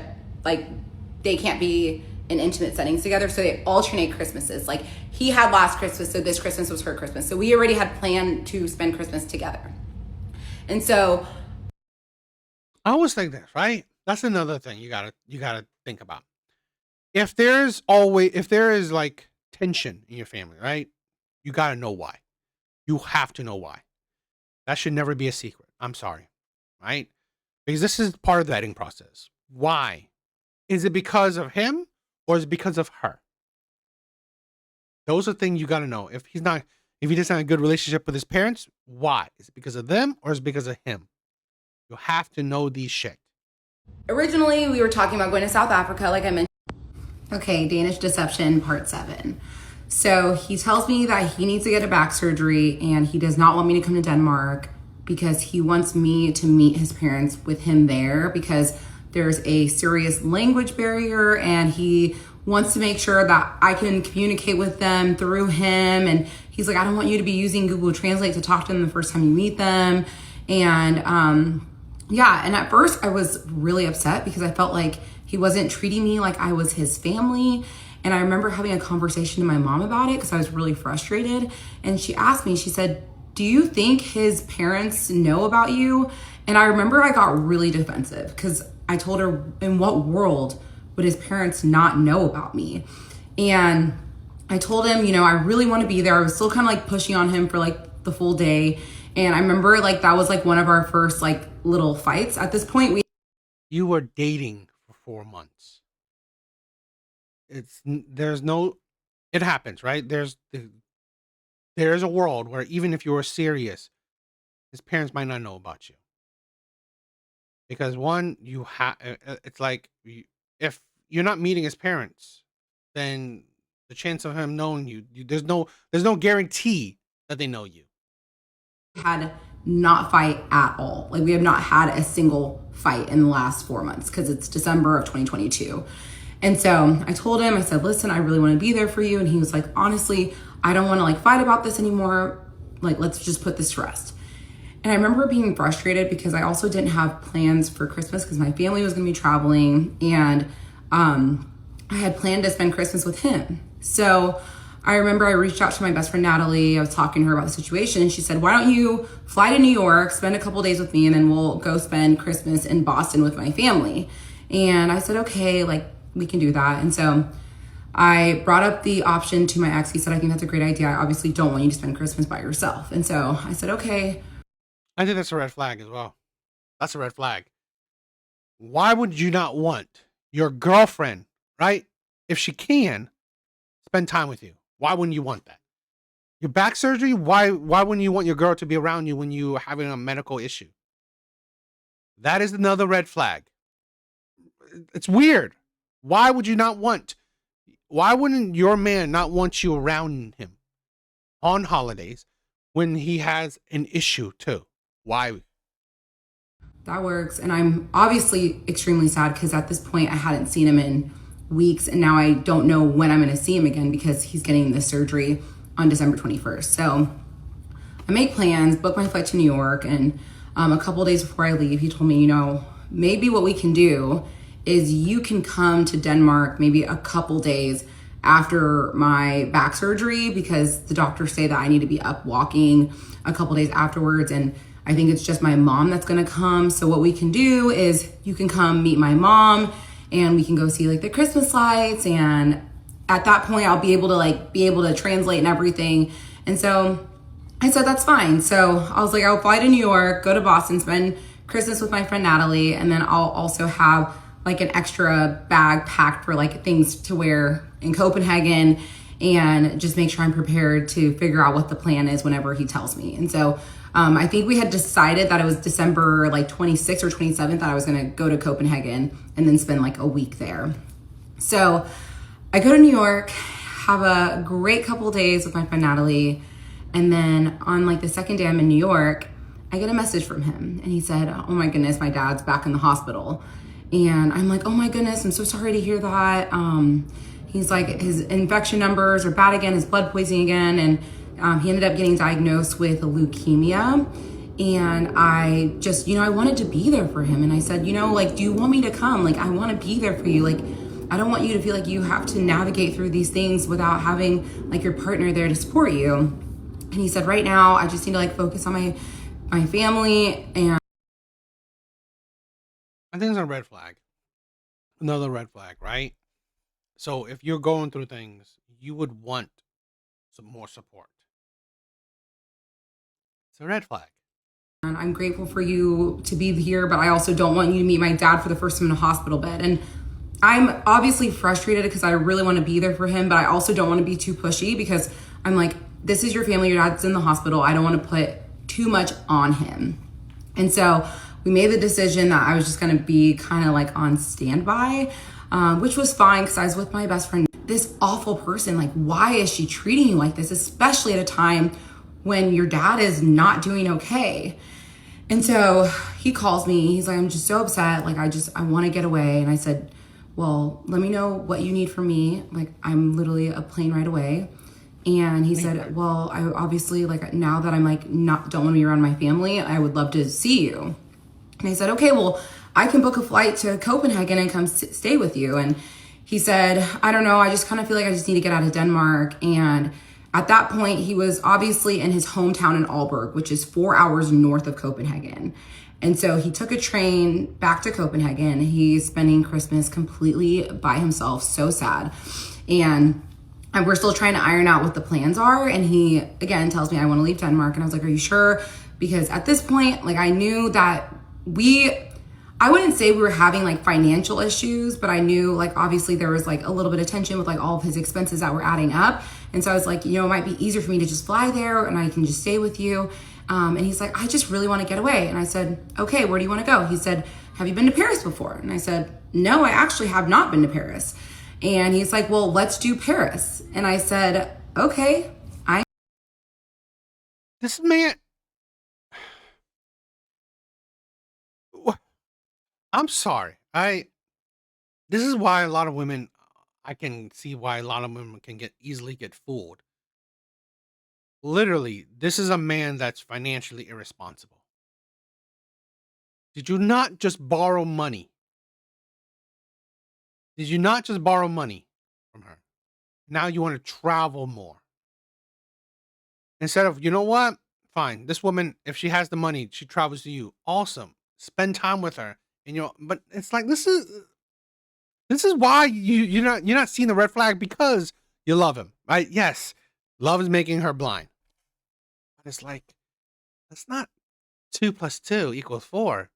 Because here's a man that, weren't you struggling financially? And now you got to spend a plane ticket on going to Paris to do what? Now spending a plane ticket on Paris, spending money for living expenses there. Did you not just borrow money? Absolutely down to do Paris.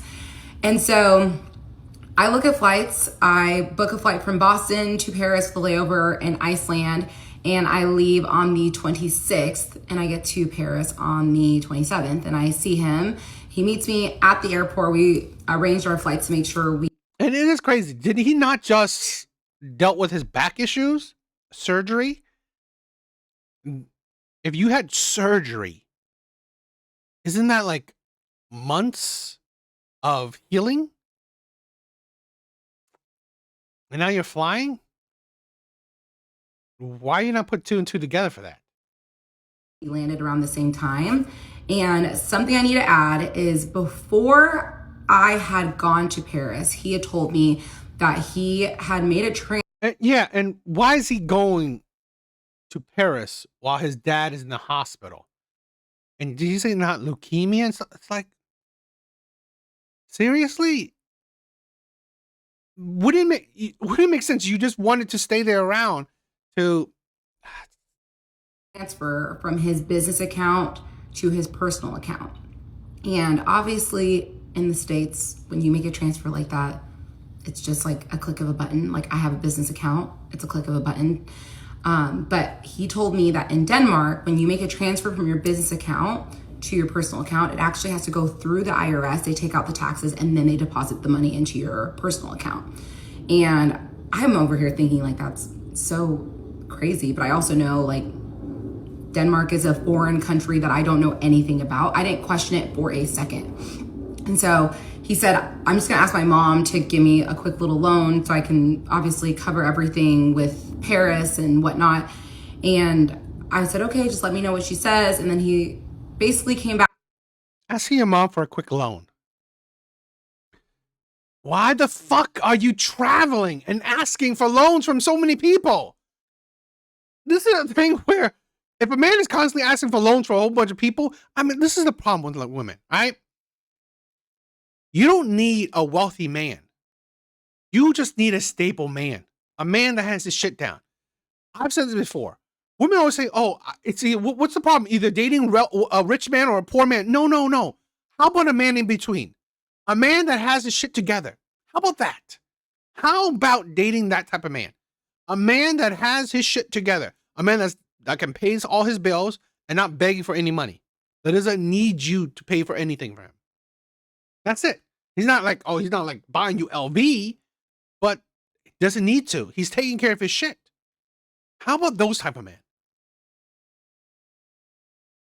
To me and said, she said that she will only give me the money if I spend a couple more days with the family. I said, well, you should do that. Like, I don't want you to feel like I'm trying to take you away from your family by any means. And he said, I don't even want to be around them right now. It's just like not good for my mental health. And then. Interesting, right? And a comment said, a wealthy European family of royal descent, but they don't speak any English. Plus, Danish people usually speak English very well. That's interesting. I said, okay, well, what do you need from me? I said, I can cover like the flights and the hotels. It's not that big of a deal. And at that point, we had been on 2 trips together, or no, we'd only been on 1 trip together to the south of France. And then Paris was going to be our 2nd trip. I would have Googled that, right? I would have Googled that. If, do the Danish people speak English well? Or is English common in that country? I would have Googled it. The rest of the times. I mean, like, seriously. What's the point of living in a time of age where you can Google fucking anything and everything, and you don't? He had now visited me in Dallas 3 times. And so I told him, I said, I can pay for the flights and the hotels. It's not that big of a deal. He said, are you sure? I said, yeah, of course. He's like, I just don't know what I would do without you. Like, I just feel like I keep hitting these roadblocks and you are there to pick up the pieces every single time. And I'm so grateful for that. And I said, I'll always be there to support you. So now we can go back to landing in Paris. We meet at the airport and he told me, he's like, letting you know I'm not in the best mood. I've been just like really upset. And I said, I am here to make you happy. So we land in Paris, we see each other, we're so happy. And we had the most spectacular trip in Paris. Like, we were just exploring. It was my first time there. And it was, obviously I paid for a lot of that trip and he paid for a little bit of the trip too. So we both kind of paid. And keep in mind, he still owes me $6,000 at this point. I am not concerned about the money.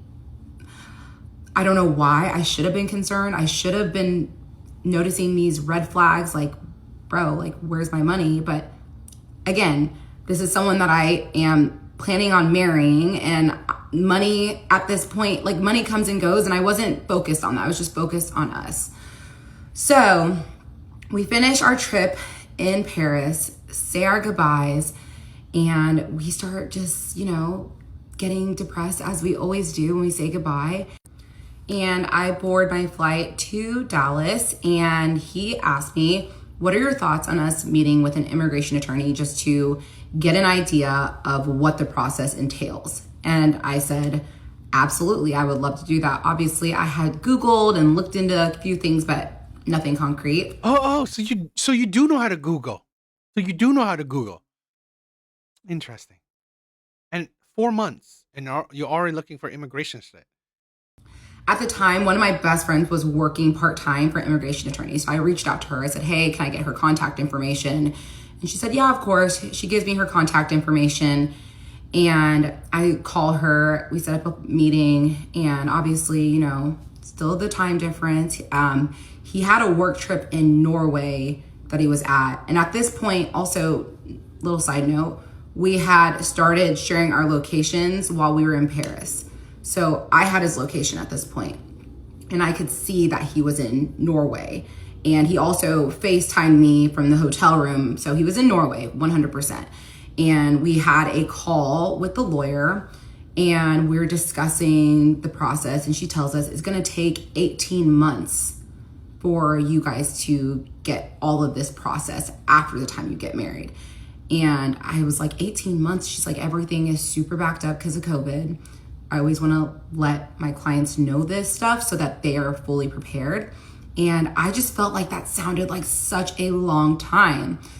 But we finished the conversation with the lawyer, and You were together probably, what, now 5 months? It's a 5-month relationship. Seriously, 18 months? Come on. I get it. I get it, right? You guys are apart, so you guys want to see each other a lot. But it's like, to be honest, I mean, like, you have money. He should have money, right? But he doesn't. But you guys have money to see each other often. I then call my ex, and we're talking, debriefing on everything. And there's 2 different types of ways to get permanent residency in the United States. There's consular processing, and then there's another way where you basically apply for the visa and you're living in the States full time while you're processing the visa. So obviously, because he was still working a lot and traveling a lot for work, and because of his dad's health, we decided we would do consular processing, because why not? But then we start having the discussions on, okay, but the clock starts after we get married. And that's when he says, well, I would marry you tomorrow. And I was like, well, I would marry you tomorrow. And he was like, wait, really? And now the time has come for me to drop. You literally just met the motherfucker. I mean, she has yet to met his parents. You just met him 4 or 5 months. You haven't met his parents yet. You haven't met a single family member.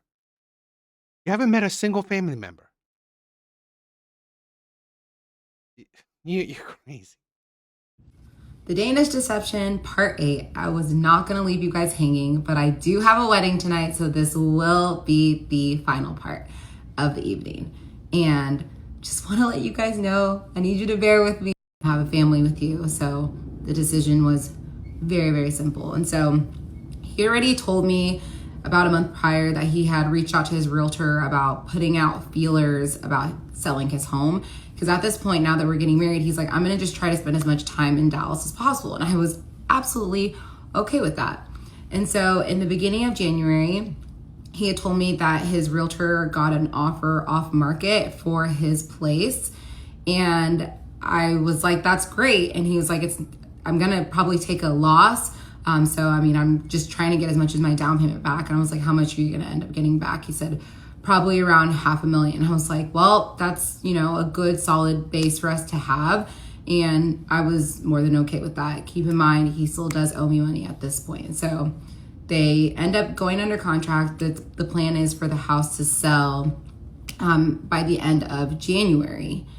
And everything seemed like it was going smooth. And then one day he calls me and he tells me that he's had the worst day ever. And I'm like, oh, now what? He's frantic. He's like, there's a fire in the control room. You've known this man for 4 months, and this man is experiencing so many problems.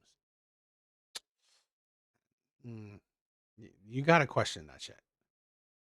It's like, why is all these issues happening to him right now? The electrical control room at the apartment complex that he bought.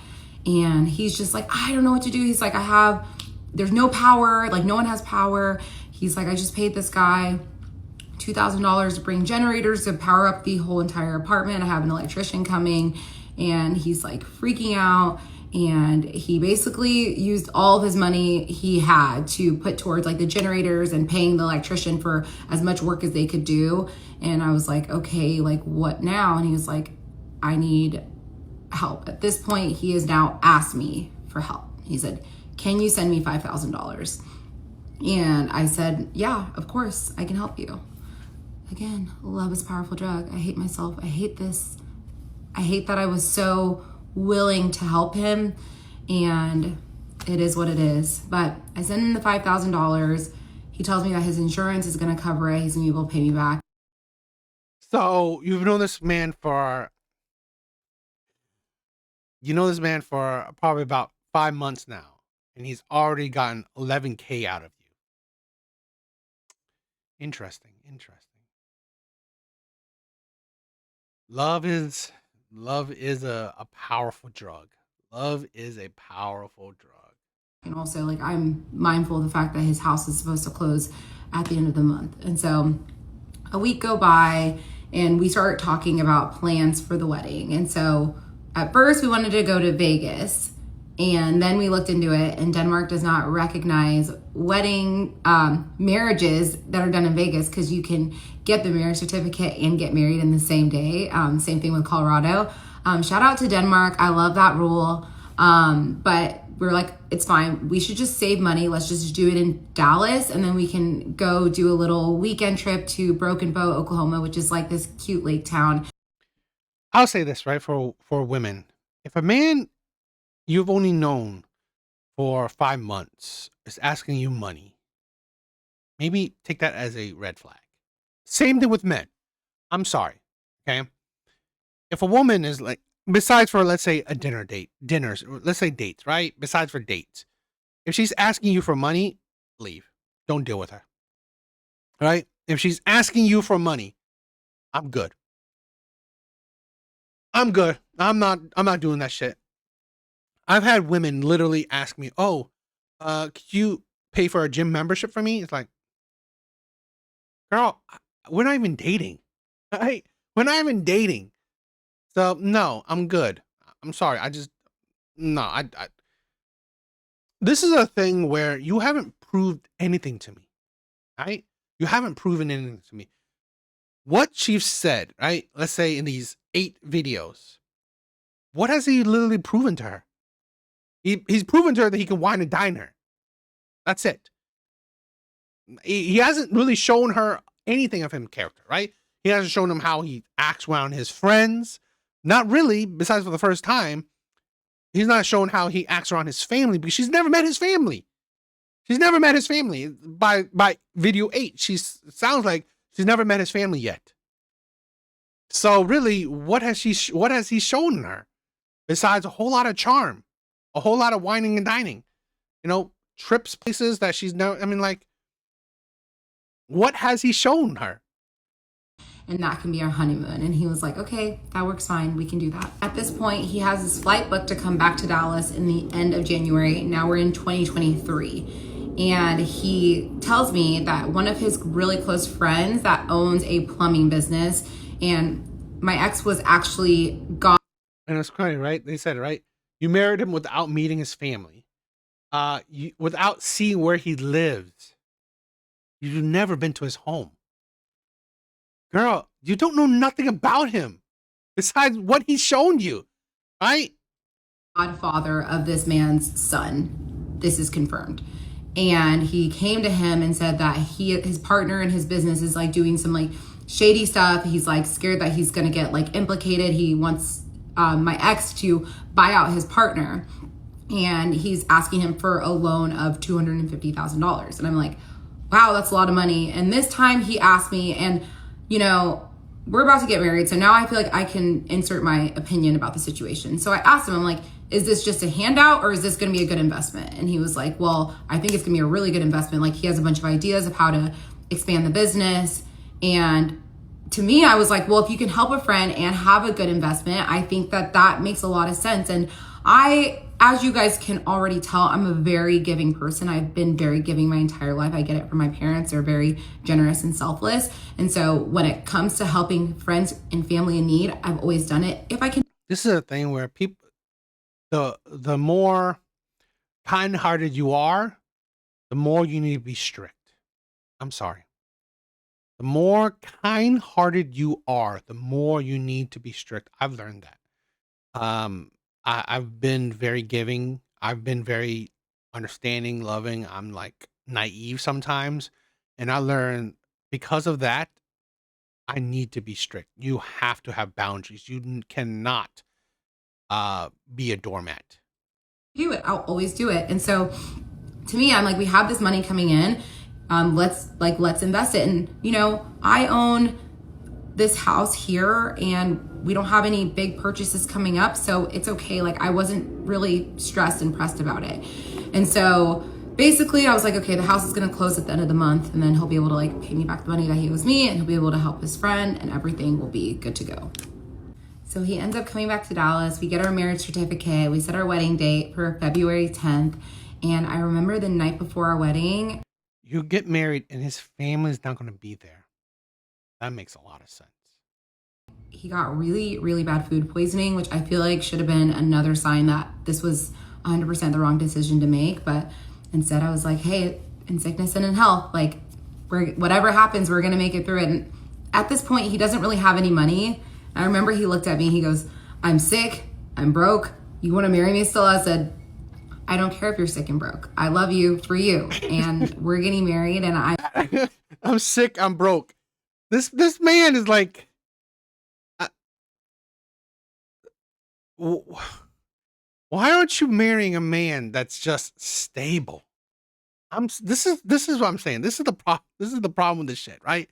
This is the problem with the shit where with women that, they get easily fooled with the glitz and glamour, right? When you are materialistic, I think this is materialism, right? In my opinion, it's the traveling, because here's my thing. She was already fooled. It's like she didn't meet this man, I don't know, bowling or any of that shit. No, she met this man in like exotic, different areas of the world, right? Jet setting, right? She met this man jet setting. She met this man going on yachts, going on parties. He bought her things to impress her. He already established the base, right, of the materialistic base. So technically, he's not broke in her mind, right? Or at least he didn't have that image of brokenness in her mind. Now, yes, he's kind of setting a stage that he's broke because he has money issues, but he already built that emotion into her. He already built her, he already built her feelings, right? Now he can, manipulate it or. I'm so excited and ready for it. So the morning of our wedding, obviously he couldn't afford a ring at that point. And so I remember he got on one knee. I woke up that morning and he's down on one knee next to the bed. And he was like, I know this isn't the proposal you dreamed of. And I promise you, I'm going to propose to you one day with a real ring and we're going to share this with the world. But I want to ask you, will you marry me? And I said, absolutely, I'll marry you. And so we went to the courthouse. I remember I was wearing a dress from Fashion Nova because I didn't care. I was just excited to marry my person. And we got married. You barely know the motherfucker. You haven't even seen his parents. Women are honestly ridiculous. I mean, maybe not even women, right? I mean, everyone. I mean, I've been there. So love can make you stupid, right? But again, this shows you, right? I mean, it just shows you how a lot of things women say are ridiculous. What I mean, right? That's what I mean. Where, honestly, you saying that, oh, men need to do this. Well, it's only the men you don't want, right? Only the men you don't want. He needs to do the shit. The men you do want, he doesn't need to do jack shit. And I mean, I truly thought this was one of the best days of my life. I was so happy. I was grinning so big. I still have the pictures and the videos from this day. And we went. The Danish Deception, Part 9. Okay. So he calls me and he tells me that he's had the worst news that he possibly could have. This man is funny. It's like he's always has a lot of bad news. That is a big ass red flag. IRS has told him that he owes $318,000 in taxes. In addition to that, his dad owes $12 million in taxes. And at this point, I did not have a lot of information about his family money because I've always been the type of person, like, if your parents have money, that means your parents have money. That does not mean you have money. So I ask details about his parents' finances, but obviously I'm like, if his parents owe $12 million in taxes, they got money. And he said that the person that was doing his taxes for years and years and also doing his dad's taxes was one of his childhood friends that owns an accounting firm. And he's like, we've been paying a lot of money in taxes over the years, so someone must be committing some sort of fraud at this point. And so I'm obviously freaking out. This is a lot of money that he owes. So he said, you know what? I'm going to use the rest of the proceeds from selling my home. And in addition to that, he told me at this point he owns 3 different watches. He owns 2 Rolexes and a Patek watch, which if you're not a watch person, these are very expensive watches. And so a couple hours go by. He's like, I sold my Patek watch, and like he said, he sold it at a loss. He just needed to get the money. He said he's short about $30K. And so he tells me that he's going to reach out to his parents, and his parents are like, we don't care. Like, this is not our problem. This is your problem. Figure it out. And he starts to just like, continue spiraling. And so he tells me he's going to reach out to 2 of his childhood friends, one of which he was with this friend whenever we met in Croatia. So I knew they've been friends for a while, and then another childhood friend. And he told me, I've helped out these friends so much in the past, and it's almost like he was communicating to me that he was owed this money from them. I've never asked friends for money before, so this is like not anything that I'm comfortable with, but I was like, hey, if you feel comfortable. I never asked men for, I never asked my friends for money either. I've never felt comfortable asking people for money. Doing this, go for it. I had not offered him a cent. So he comes back, says he's going to get 10,000 from one friend and then 5,000. I'm a little sympathetic because I have borrowed money from an ex before, but I paid her back. Because I needed that. I mean, again, I didn't need that money, right? I didn't need that money. She offered. I said I wanted some money for an investment. If everyone said no, I would have like, okay, whatever. On to the next day. She said yes. I borrowed it, paid her back that money. But it's not like I was desperate. It's not like a bad day kind of thing where, I need that money. No, it was for investment. I mean, I didn't have to take an investment. So, it is what it is. So that was the only time I actually borrowed money from a person, really. But any other time is like, I don't. Another friend. And I was like, that's so nice of them. He's like, I've honestly helped them so much in the past that like, I'm grateful that they're helping me when I'm in, I have to pay taxes too. And now my savings is like really starting to like, I'm starting to feel like the financial impact, and it's starting to stress me out. And he said, I hired a law firm. They've already looked into my tax records. They've already found indicators of fraud. I think I'm going to be able to get this turned around really quickly. And my biggest worry and concern is that if I don't pay this tax bill, it's going to affect my chances of getting a green card. And that's when I start to panic. And now I realize that I was just in a very toxic cycle of emotional manipulation. But after some time, he talks me into loaning him the $15,000. And you loaned him 15 grand? Girl, you already loaned him 11. Now you loaned him 15. Wow. In the beginning when I said 50 was a more understandable scam. Technically, now he got 26 out of you. I mean, this man played the long game, right? Instead of saying 50 at the front, he's like doing increments. This man is skilled. I remember I only could send him like $3K at a time. And so I remember it was like over like at the course of 5 days. And like every day he'd be like, hey, don't forget to send the payment. And everything about this felt so wrong in my soul, but I did it anyways. And this was not something that I kept quiet about. Like I told my parents, I told my siblings, like my ex got this crazy tax bill, and they were all aware that we were going through this like financial hiccup, and I didn't like want to be presented as these people with money. So I was very upfront and honest about it. And like, you can ask a lot of my friends, like I told a lot of my close people about this situation. And quick side note, I did not tell them that I was loaning him money. I just told them that he owed a lot of money, and I told them about the overall situation. But at this point, no one knows that I have given him any money. Oh, girl. I bet you if your friend knew you were giving money to him, they would say some shit. They would have said something. That was your fault. The whole thing is your fault, right? I mean, like, you shouldn't have been so naive.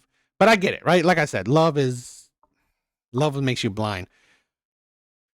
Uh, So I ended up giving him the money. He's so grateful. He's like, thank you so much for helping me out. And so about like 5 days later, he flies to Dallas to come and visit. And my parents came to visit maybe a couple days after he came.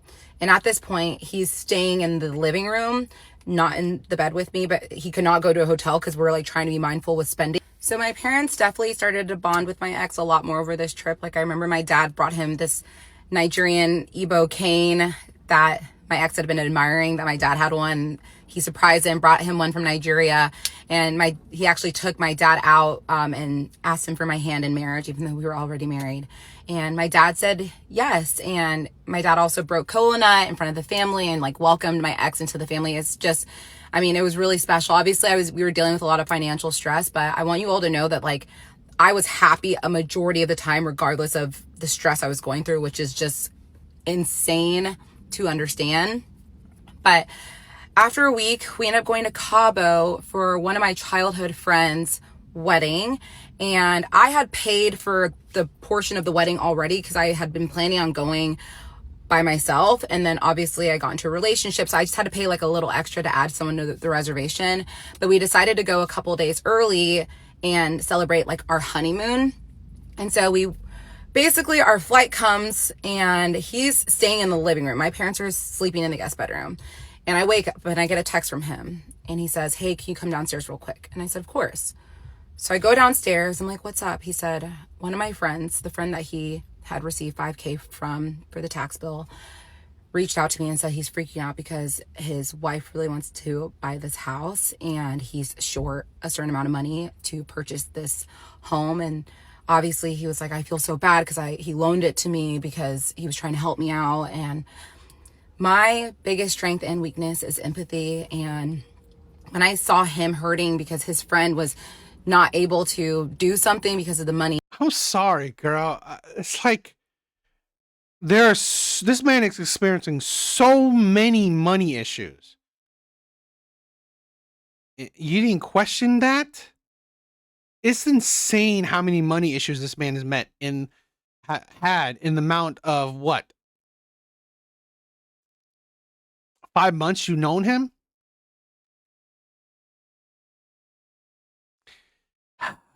But you know what? The more I talk about it, right? I mean, like I've been there. I mean, I've never spent. I've not been sending people like 5K, 6K, 10K, shit like that, or 15K.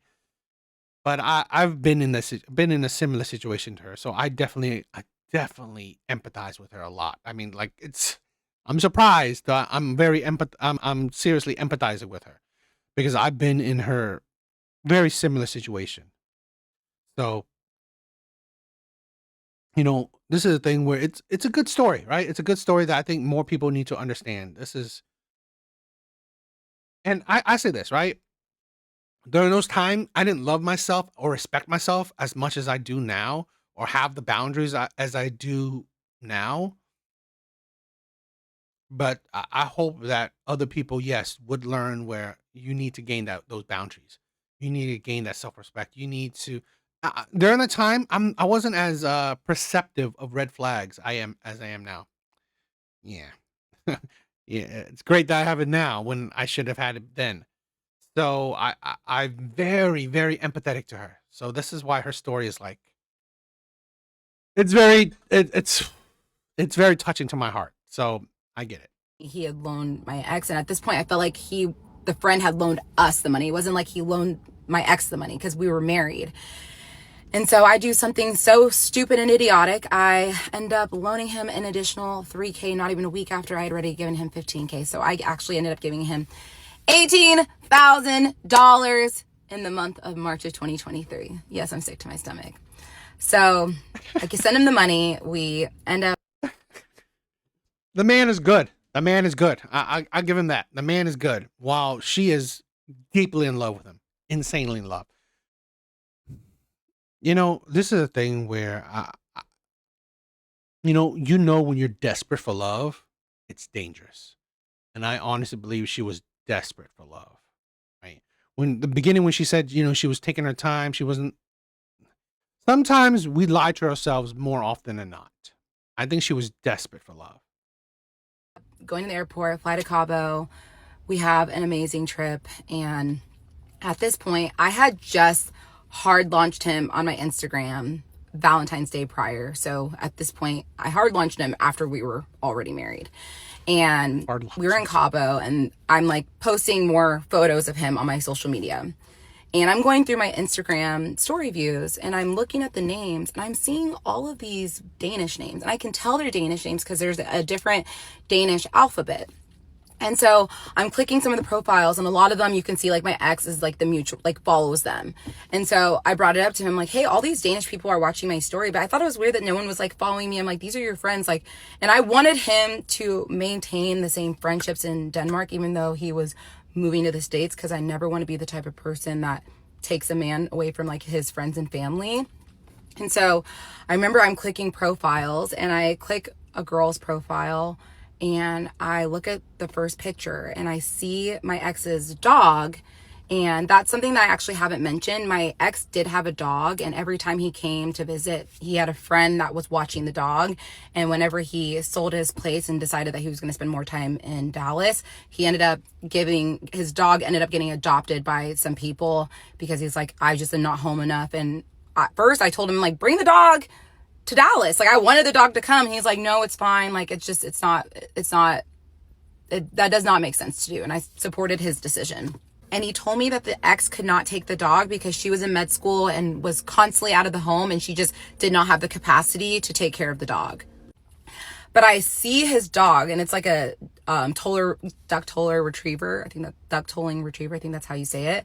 I saw his dog as a puppy on this girl's profile, and I click the tag, and my ex is tagged. And so I look at him, I go, is this your ex-girlfriend? He was like, oh yeah, it is. I was like, oh, so she's watching my stories. He's like, yeah. I was like, okay, that's a little weird. And I remember checking like throughout the course of like every day for like a week, and like all these Danish people are still watching my story every day. And I'm like, don't you think this is weird that there's like 15 Danish people watching my story every day? And he was like, honestly, I just feel like they're a little bit salty that I like moved on. I'm moving to America. Like, I think they might be a little salty. And he said, you should just block them all. Like, I'm not gonna lie, this is like a very toxic group of people. And so I was like, is that what you want me to do? He said, yeah, just block them all. Like, they're not here for the right reasons. They're just looking to like creep, and they're probably just talking a bunch of shit. So I said, okay. And I decided to block them all. And so basically we come back from Cabo. He stays for about a month. I would have asked. I don't know. I mean, curiosity would have gotten my tongue, right? Curiosity would have creeped up, because so this is your ex 4 months before you met him. If I personal thing, right? If I had a chance to talk to my partner's ex, I would do it. If I had the chance to talk to my partner's ex, I would do it. I'm sorry. Because that would be a situation where you get to know your partner a bit better. Why did they end? Because here's the thing, she still hasn't met his fucking family. You're married to the man, you still haven't met his family.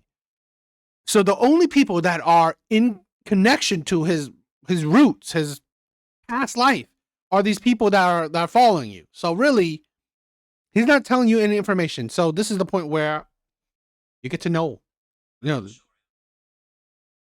get to know what's going on, what his past is like. And then he goes back to Denmark. The Danish Deception, Part 10. So I land in Denmark after a couple of layovers, and my ex is waiting after baggage claim. He's waving a Danish flag, and I'm just so excited to be in Denmark for the first time. And so we land, we go to one of his friends' homes because we're staying there for the night. We change, and we go directly to an Easter lunch with him and all of his childhood friends. So I walk in. Interesting. There was a comment said he was plotting on you since you said you were going to buy the Chanel bag. He remembered that and asked you if you purchased it to see what your money was looking like. When you sent that selfie, that was his green flag to get you. Interesting. And everyone is just so nice. And it's his childhood friends and like their wives and girlfriends. And everyone was just super kind to me. we were drinking, having fun. After a while, I was super jet lagged. So we ended up going back to his friend's house. That's where we stayed that night. And the following day, he gives me the hometown tour. So he shows me where he got baptized. He shows me his elementary school, and we're just exploring. And I just feel so grateful to like see his roots, see where he grew up. And after the day of exploring, we go to his parents' house, and this is my first time meeting his parents, and I am so nervous. I've always done really well with parents, but this is, different situation because number one, there's not a whole lot of Black people in Denmark, so they're not used to meeting people that look like me. Also, this man has made it very clear that he's moving to America, so you can only imagine how a mother might feel about the woman that's moving her son 5,000 miles away. So I was really nervous, but I'm not even kidding. The second I walked in, me and his mom instantly connected. And I think we bonded over our mutual love for my ex. And so it was his parents and his sister and her boyfriend that she had just recently started dating. We're all at this dinner. She cooked a very traditional Danish meal. It's called flæskesteg. I remember I had seconds, I had thirds. Didn't he say that him and his sister are not on good terms? I think that made her fall in love with me even more because what mother doesn't want a girl that's going to eat their food?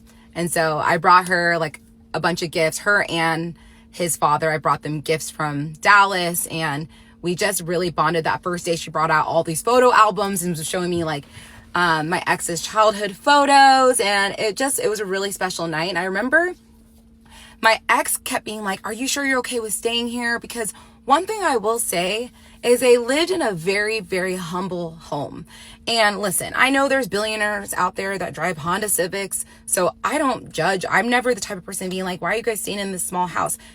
Spend your money the way you want to spend your money. So I didn't think anything of it. But I was a little bit surprised. And also Denmark is not the type of place that has all these like big houses. Like a lot of the homes are small regardless of if you have money. But again, didn't think anything of it. She saw that red flag and she didn't notice, right? He's an Olympic gold medalist and he's part of royalty, yet he's living in a humble abode. A humble home. A very average looking home. I mean, like, yes, let me see. Yeah, check it. There are parts where there are mansions in Denmark. There are places for wealthy people. So we have a great dinner. The following day, we start going and having these like day trips all over Denmark and going to explore. And it's always me, my ex, and his parents. And one day we went to this area called Skagen, which is the most northern part of Denmark. And it's really beautiful. And it was just fun to go and explore. And we're driving home, and my ex starts yelling at his dad. His dad is yelling back. They just start going at it. And obviously they're speaking Danish. I have no clue what they're saying. My ex pulls over. He gets out of the car, storms out, starts like walking away. I get out of the car. I chase after him. I'm like, what's happening? And he was like, my dad basically just said that he's over today. He just wants to go back and watch his game. And I was like, and he basically said he was really upset because he felt like his dad wasn't making an effort to get to know me. And that's when I realized that him and his dad had a really toxic relationship. And I also noticed that like they basically exchanged like 1 to 2 sentences a day.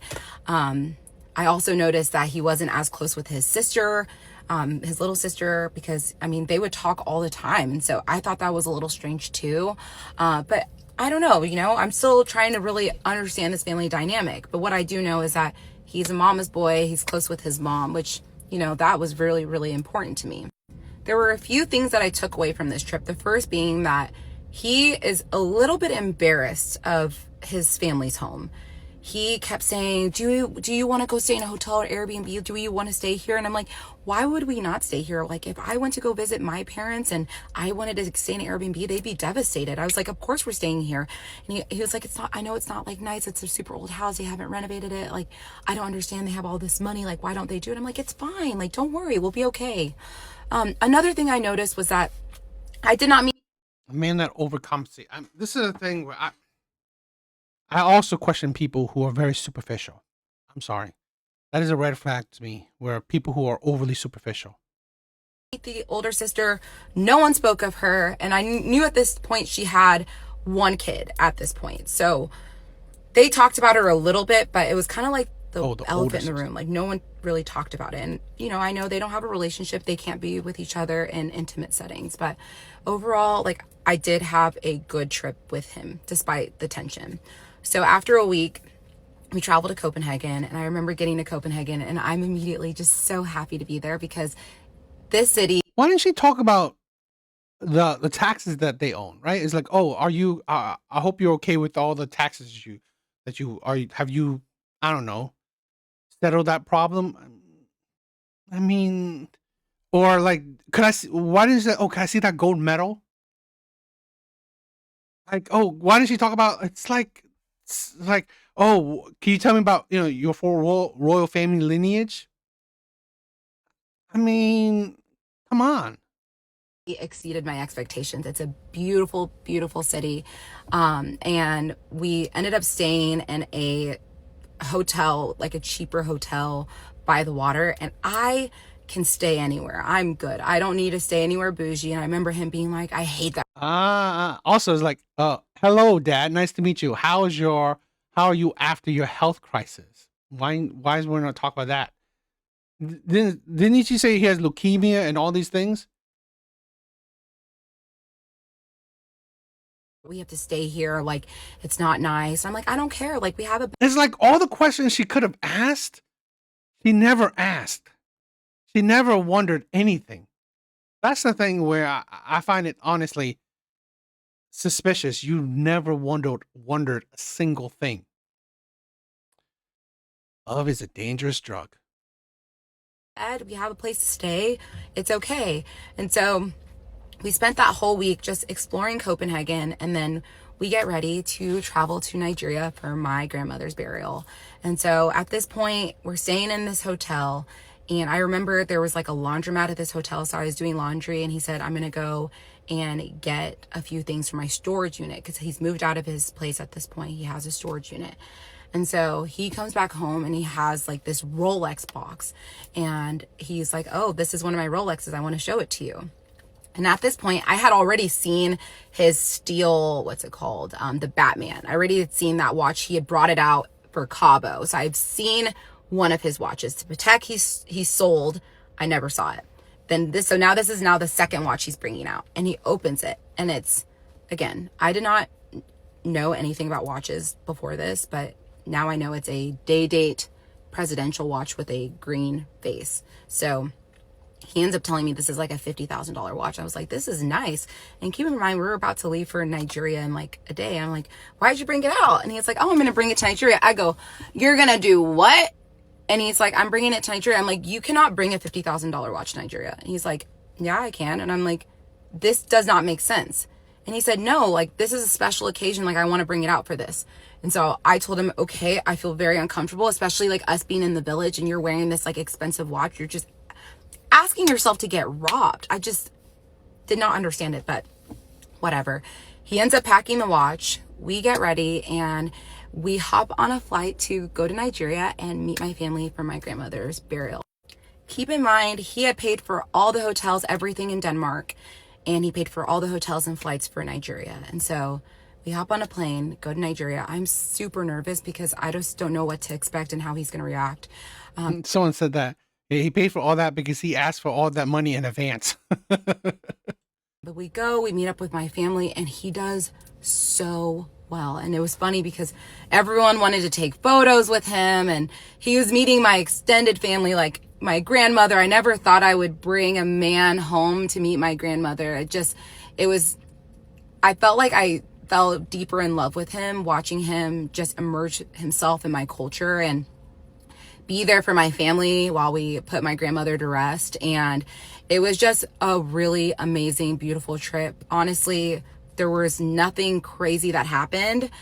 And he tells me, the Danish Deception, part 11. Okay, so he tells me that his realtor has found a buyer for this apartment complex, and there's one caveat. So apparently it's a very wealthy family. He did not know who this wealthy family was, But this family, the way they draft up the contracts, whenever they have to buy a property for tax purposes, and there's like a certain cutoff for when they need to acquire a property, they have like their own contract drafted up that basically requires the buyer and the seller to put money into escrow, so that if the seller changes their mind of selling the house, they get liquidated damages. Basically, make sure the deal goes through.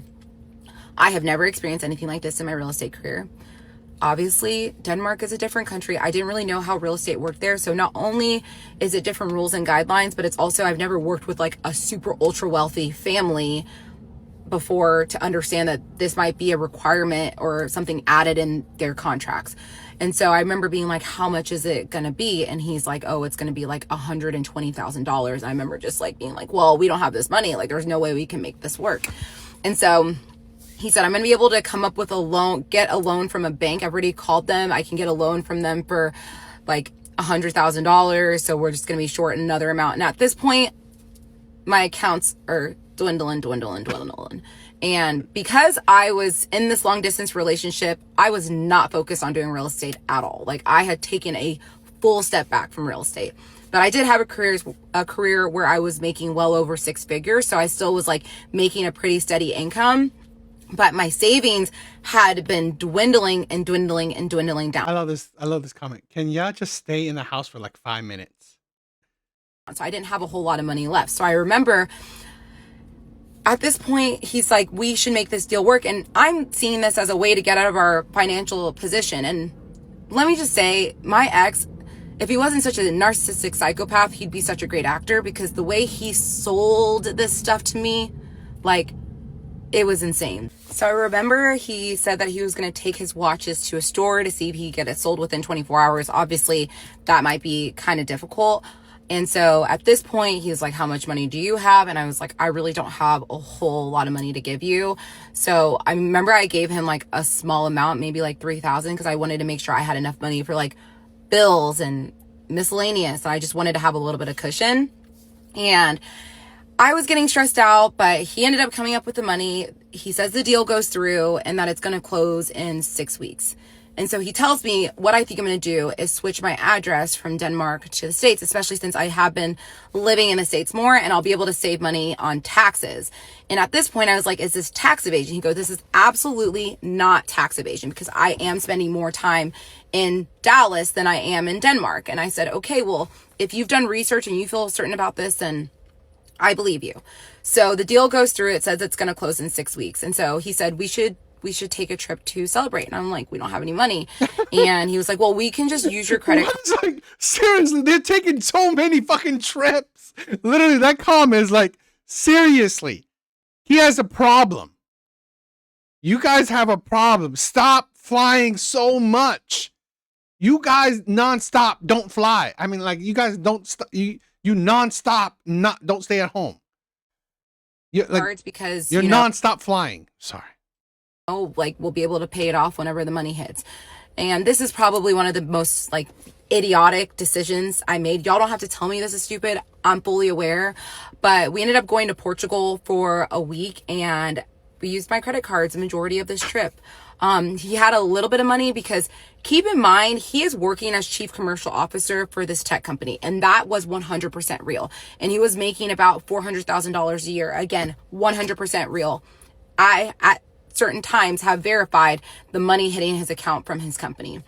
So he's making money, even though we're having a lot of financial stress. He's making money, but is flying all over the place. In a steady income. I'm still bringing in a steady income. So he was able to pay a little bit of the trip, and I was able to pay a little bit of the trip. So we go to Portugal. We have the most spectacular week. I remember that was the week that I decided I want to get married in this country. I love it here. It's so beautiful. I was working still at this time, and with the time difference, I was basically working from like 5 to midnight. And there was one day while we were in Portugal that I was just complaining about working. I'm like, I'm so over this job and I'm not happy with what I'm doing. I was just complaining about it. And he just said, why don't you quit? And I remember looking at him like, what do you mean quit? And he said, well, we have this money coming in and I want you to be happy. I want you to do something that brings you joy. And the guy constantly borrowing money from her and then asking her to quit. That is ridiculous. Real estate brings you joy. And I really hadn't been doing a whole lot of real estate that year. And so I told him, I said, well, it's going to be like kind of a transition. I'm not going to be making a lot of money at first. He said, well, we're going to have a cushion. And luckily I make money. I'm going to be able to afford all the bills and you can just focus on building your business back up. And so I was like, are you sure? He said, yes. And let me tell you, everything about this decision, it felt right, but it also felt wrong. And let me tell you, I do not regret quitting my job. I regret the timing because we were not in a great financial position and I was making like $150,000 a year at this job. So it was a very steady, stable income. And I trusted him to be my provider and that was stupid. And I have never relied on a man for anything in my entire life. And I will never do it again. Like never. I would never do it again. A million years, but you know, you live and you learn. And I made the decision to put in my 2 weeks notice. And yes, I know that was idiotic. Y'all don't have to tell me. And so we go to Portugal, come back to Denmark, and we're in Denmark for maybe a day. And then we travel back to Dallas. And at this point, your girl is hurting financially, because now I'm accruing like a little bit of credit card debt. My savings is like nothing. And at this point, I'm fully trusting him. And I believe him when he says, we are going to overcome this circumstance very, very, very soon. And keep in mind, at this point, I have not caught this man in a single lie. And because you don't ask any questions. I mean, like literally, I already said a couple of things she could have asked when she was in Denmark. She asked nothing. Obviously, I gave out my trust way too easily, but in my mind, I was thinking, why should I question him when he's never given me a reason to? Never gave you a reason to. The man borrowed a whole lot of fucking money from you. And he's what? And you saying that you see that he's making money? Like, why is he borrowing so much from you when you literally said he has a job? That, in my opinion, that doesn't even make sense. You said 400, he makes 400K. Like, that don't even make sense. If he's making 400K, why is he borrowing so much from you? Which is crazy because I feel like he was giving me all the reasons with all these red flags. But we go back to Dallas and I remember his sister and her boyfriend came to visit us for a week. And we had a good time with them, but I felt like he was super annoyed with them the entire time. He was complaining. He was just like, I just feel like they're being super cheap. They don't want to do anything. And it just felt like, again, I thought him and his sister would be a lot closer. It was weird. So we have a great trip with them visiting us. And then we go to Miami and meet up with his best friend and his girlfriend. And this was the best friend he was with whenever I met him in Croatia. So we're in Miami and for the most part, we're using my funds for this trip because he's obviously put a lot of his money most of his money into this escrow account. And he paid for a little bit of stuff, but he didn't have a whole lot. And this man is telling you to quit your job? Are you kidding me? I'm expecting this money to hit like any day now. So a couple of days after Miami, we went to Denmark to celebrate his mom's 70th birthday. We had promised her we would go. So we actually booked a round trip flight from Copenhagen when we came back home in June. So now it's August of 2023 and we're in Denmark. And I remember we're at his parents' house and he comes to me. He's like, hey, I just got off the phone with the IRS and they said they flagged the transaction from the apartment complex. And at first, I'm like pissed. I'm like, I asked you if this was going to be a problem. He's like, it's not going to be a problem. They're probably just going to take out like some taxes, not the full amount. They just need to review it and then we'll figure it out. But I'm not concerned. You shouldn't be concerned either, even though I was super concerned. He said they set a hearing date for September 10th. At this point, it's the middle of August. So I'm like, okay, so now I have to be struggling for another month. And so I'm frustrated, but he's also like trying to calm me down, but also like gaslighting me for feeling the way I'm feeling. And so all my emotions, I'm just stuffing them in all the way. So we celebrate his mom's 70th birthday. And this is when I meet like his entire extended family, like dad and mom's siblings, all their friends. And I meet the older sister and she's there. At this point, she's pregnant with her second child. She's there with her first child. I meet her and she is just such a nice, kind, wonderful human. And I just can't picture her being this evil, crazy woman that beats his mom. And so I remember just feeling a little at odds about that, but I'm still fully trusting my ex 100%. So a couple days after his mom's birthday, we're all hanging out at his parents' house and we're grilling. And I remember we all started You didn't ask why you guys have a bad relationship? to notice kind of around the same time that his dad does not look like he's doing well. And we're starting to get a little bit concerned. And that's when my ex's mom makes the decision, like, we need to take him to the hospital. And so we pack his bags, we load him up, we go to the hospital, and I'm freaking out because I don't know if things can take a drastic turn or not. And so we're waiting at the hospital, waiting to see what the doctors will say, and I will continue on in part 12. I think that's it. I'm gonna do some of her reactions to it because she has like, I don't know, like 18 more parts. Yeah. I mean, if you guys want to check her out, but let's check some. So I want to do some reactions or, videos that would go along with it. So let's check this one out. So I love white men. White men are my type. I love a white man. They are 100% my type. And I want to find one in the wild because I'm trying to stay off dating apps because being on a dating app just feels like a humiliation ritual. I don't know. I just don't like dating apps. I feel silly when I'm on them. It's just, no. I'm too pretty. I can go out in public and meet a man, okay? But what do you think is the best places to meet a man? Let me know. Thank you. So I love... When you judge men on their superficial traits, you're gonna get superficial problems. She was scammed out of over $500,000 by her soulmate. And she shared this story on TikTok, calling it the Danish deception. It all started in 2022 when Onyeka Ehi met this tall... That's the man. Charming, I have royal ties Danish guy at a beach club in Croatia. Instant chemistry. He flew her to Monaco, paid for luxury hotels, took her to Saint-Tropez. The whole fairy tale. She fell hard, told him she loved him. He said it back, and then...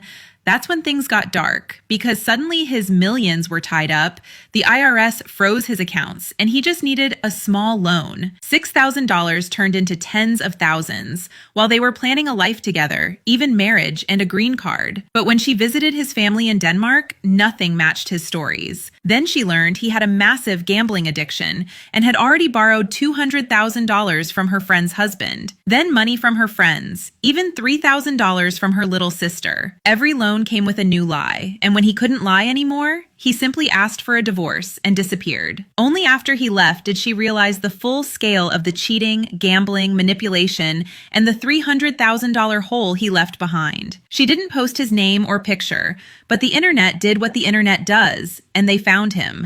She was... Poverty has...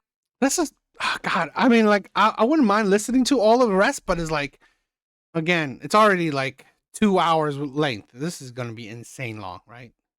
So I'm getting summaries of it. Has saved me once again, because the minute that a rich white man would have started asking me, my family, or my friends for some money, ooh, baby, that would have been a wrap because we ain't got it. Have y'all been seeing this lady's story time go viral? Her name is Onyeka, and she was on one of the previous seasons of The Bachelor. The name of this story time is The Danish Deception, where Onyeka, in a 26-part, 25 parts plus the conclusion, talks about how she was scammed by this seemingly wealthy man that she met on vacation and eventually ended up marrying. Now, she tried to keep his identity a secret, but the internet did some snooping and found out who her ex is. This is Martin Forsgaard Anderson. Onyeka met him in June 2022 when she was on vacation in Croatia at a beach club, and they pretty much hit it off instantly. He says he's a real estate mogul, competed at the Olympics, is a relative of the royal family, has a booming tech business. They exchange social media, talk all the time, and then he proceeds to sweep her off of her feet, which was really love bombing, because he flew her out to Monaco, Saint-Tropez, put her in expensive hotels, was trying to take her on shopping sprees, but she didn't want to come off as a gold digger, so she let him buy her some fancy sunglasses, and then later over dinner, she professes her love to him. He does the same later on, and then eventually when he starts visiting her in the US, he hits it off with her family and friends as well. And then sometime later, he starts asking her for money. And I'm not talking about no little bit of money. Like, she loaned him $6,000 and then some. And then they do eventually end up getting married and he gets his green card. But the thing is, y'all, he wasn't just asking money from her. Like, he was hitting up her family, her friends. Onyeka's little sister gave him $3,000. Her friend's husband gave him $200K. And there was always some Her friend's husband gave him $200K is insane.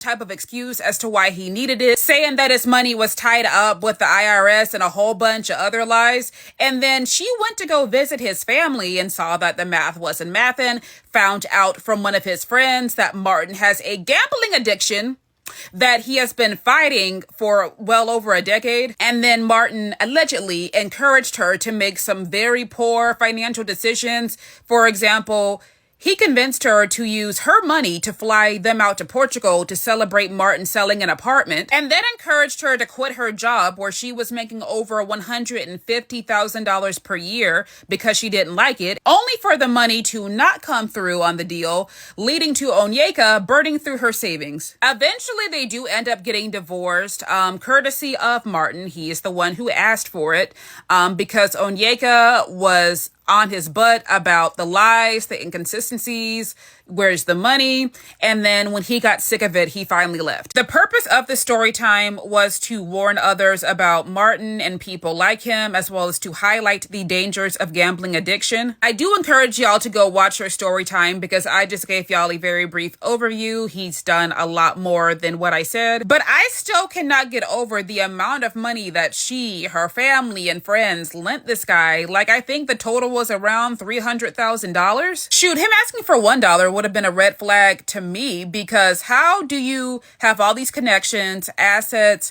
come from a well-off family, make basically $500,000 per year, yet you still need my help when it comes to making big purchases? Like, what? And it's crazy how he was able to scam and leech off of her friends and family right underneath her nose. I said it. Being charming is dangerous. Charming is dangerous. I sometimes I think women are ridiculous how they fall for charm. I've said it. I think charming is dangerous, and yet women love a charming man. Wow. I mean, again, it's 25. Yeah, it's already like just watching up to what, 11 or whatever. It's like took me like a lot, already 2 hours. So when men like to cosplay what they think success looks like.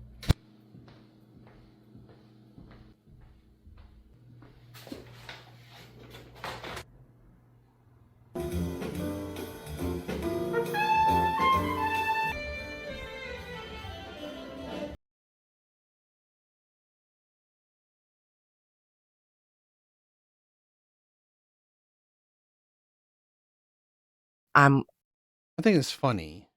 Talk about men cosplaying when you are in your home, a jacket and fancy looking gloves.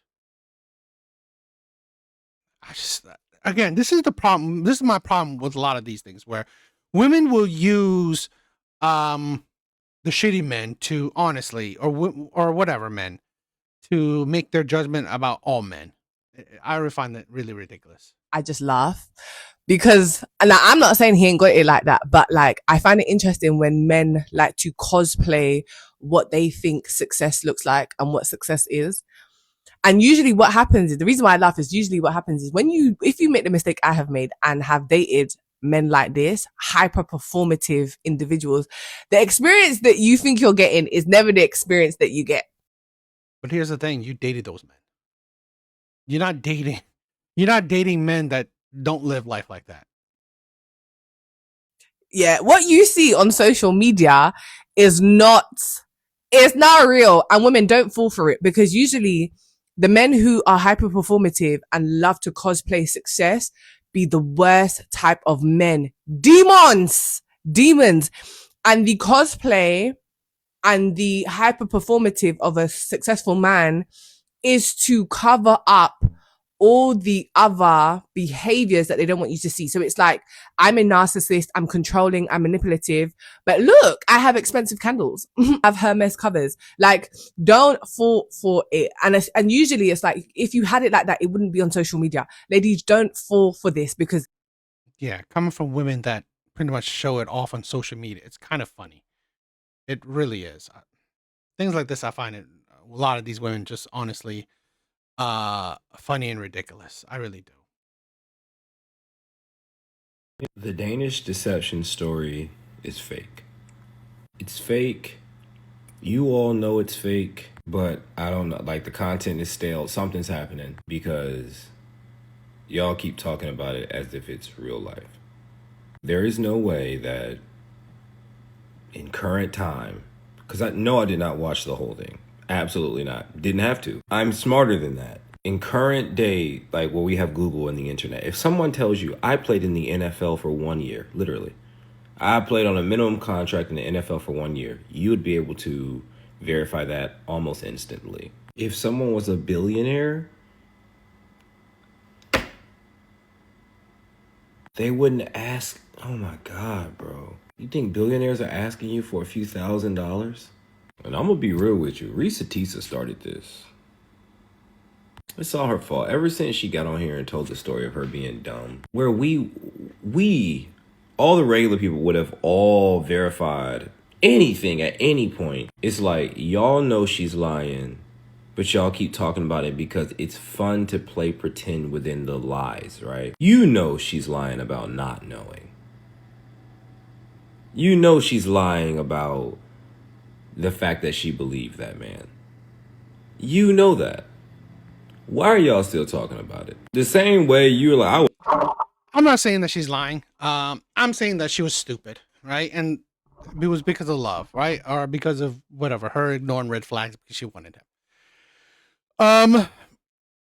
Yeah, that's what I would say. This is a long video, longer than I wanted to. I mean, like, I didn't think that those were like 10 minutes each video.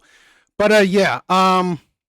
What do you guys think? I mean, if you guys want to, I doubt you guys want to finish it, but I just want to show it because give a little taste of it and,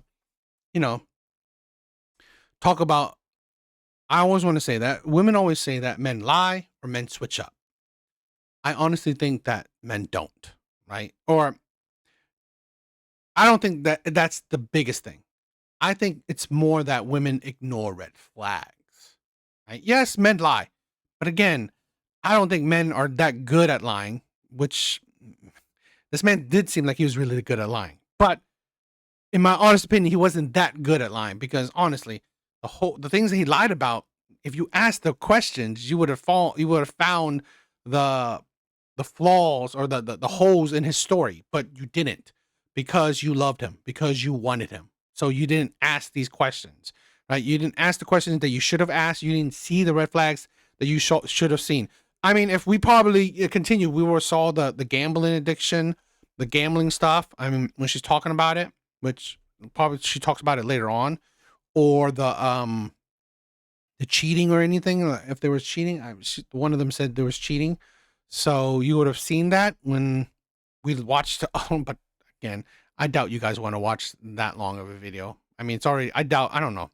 It's already an insane long video already. So, but what do you guys think?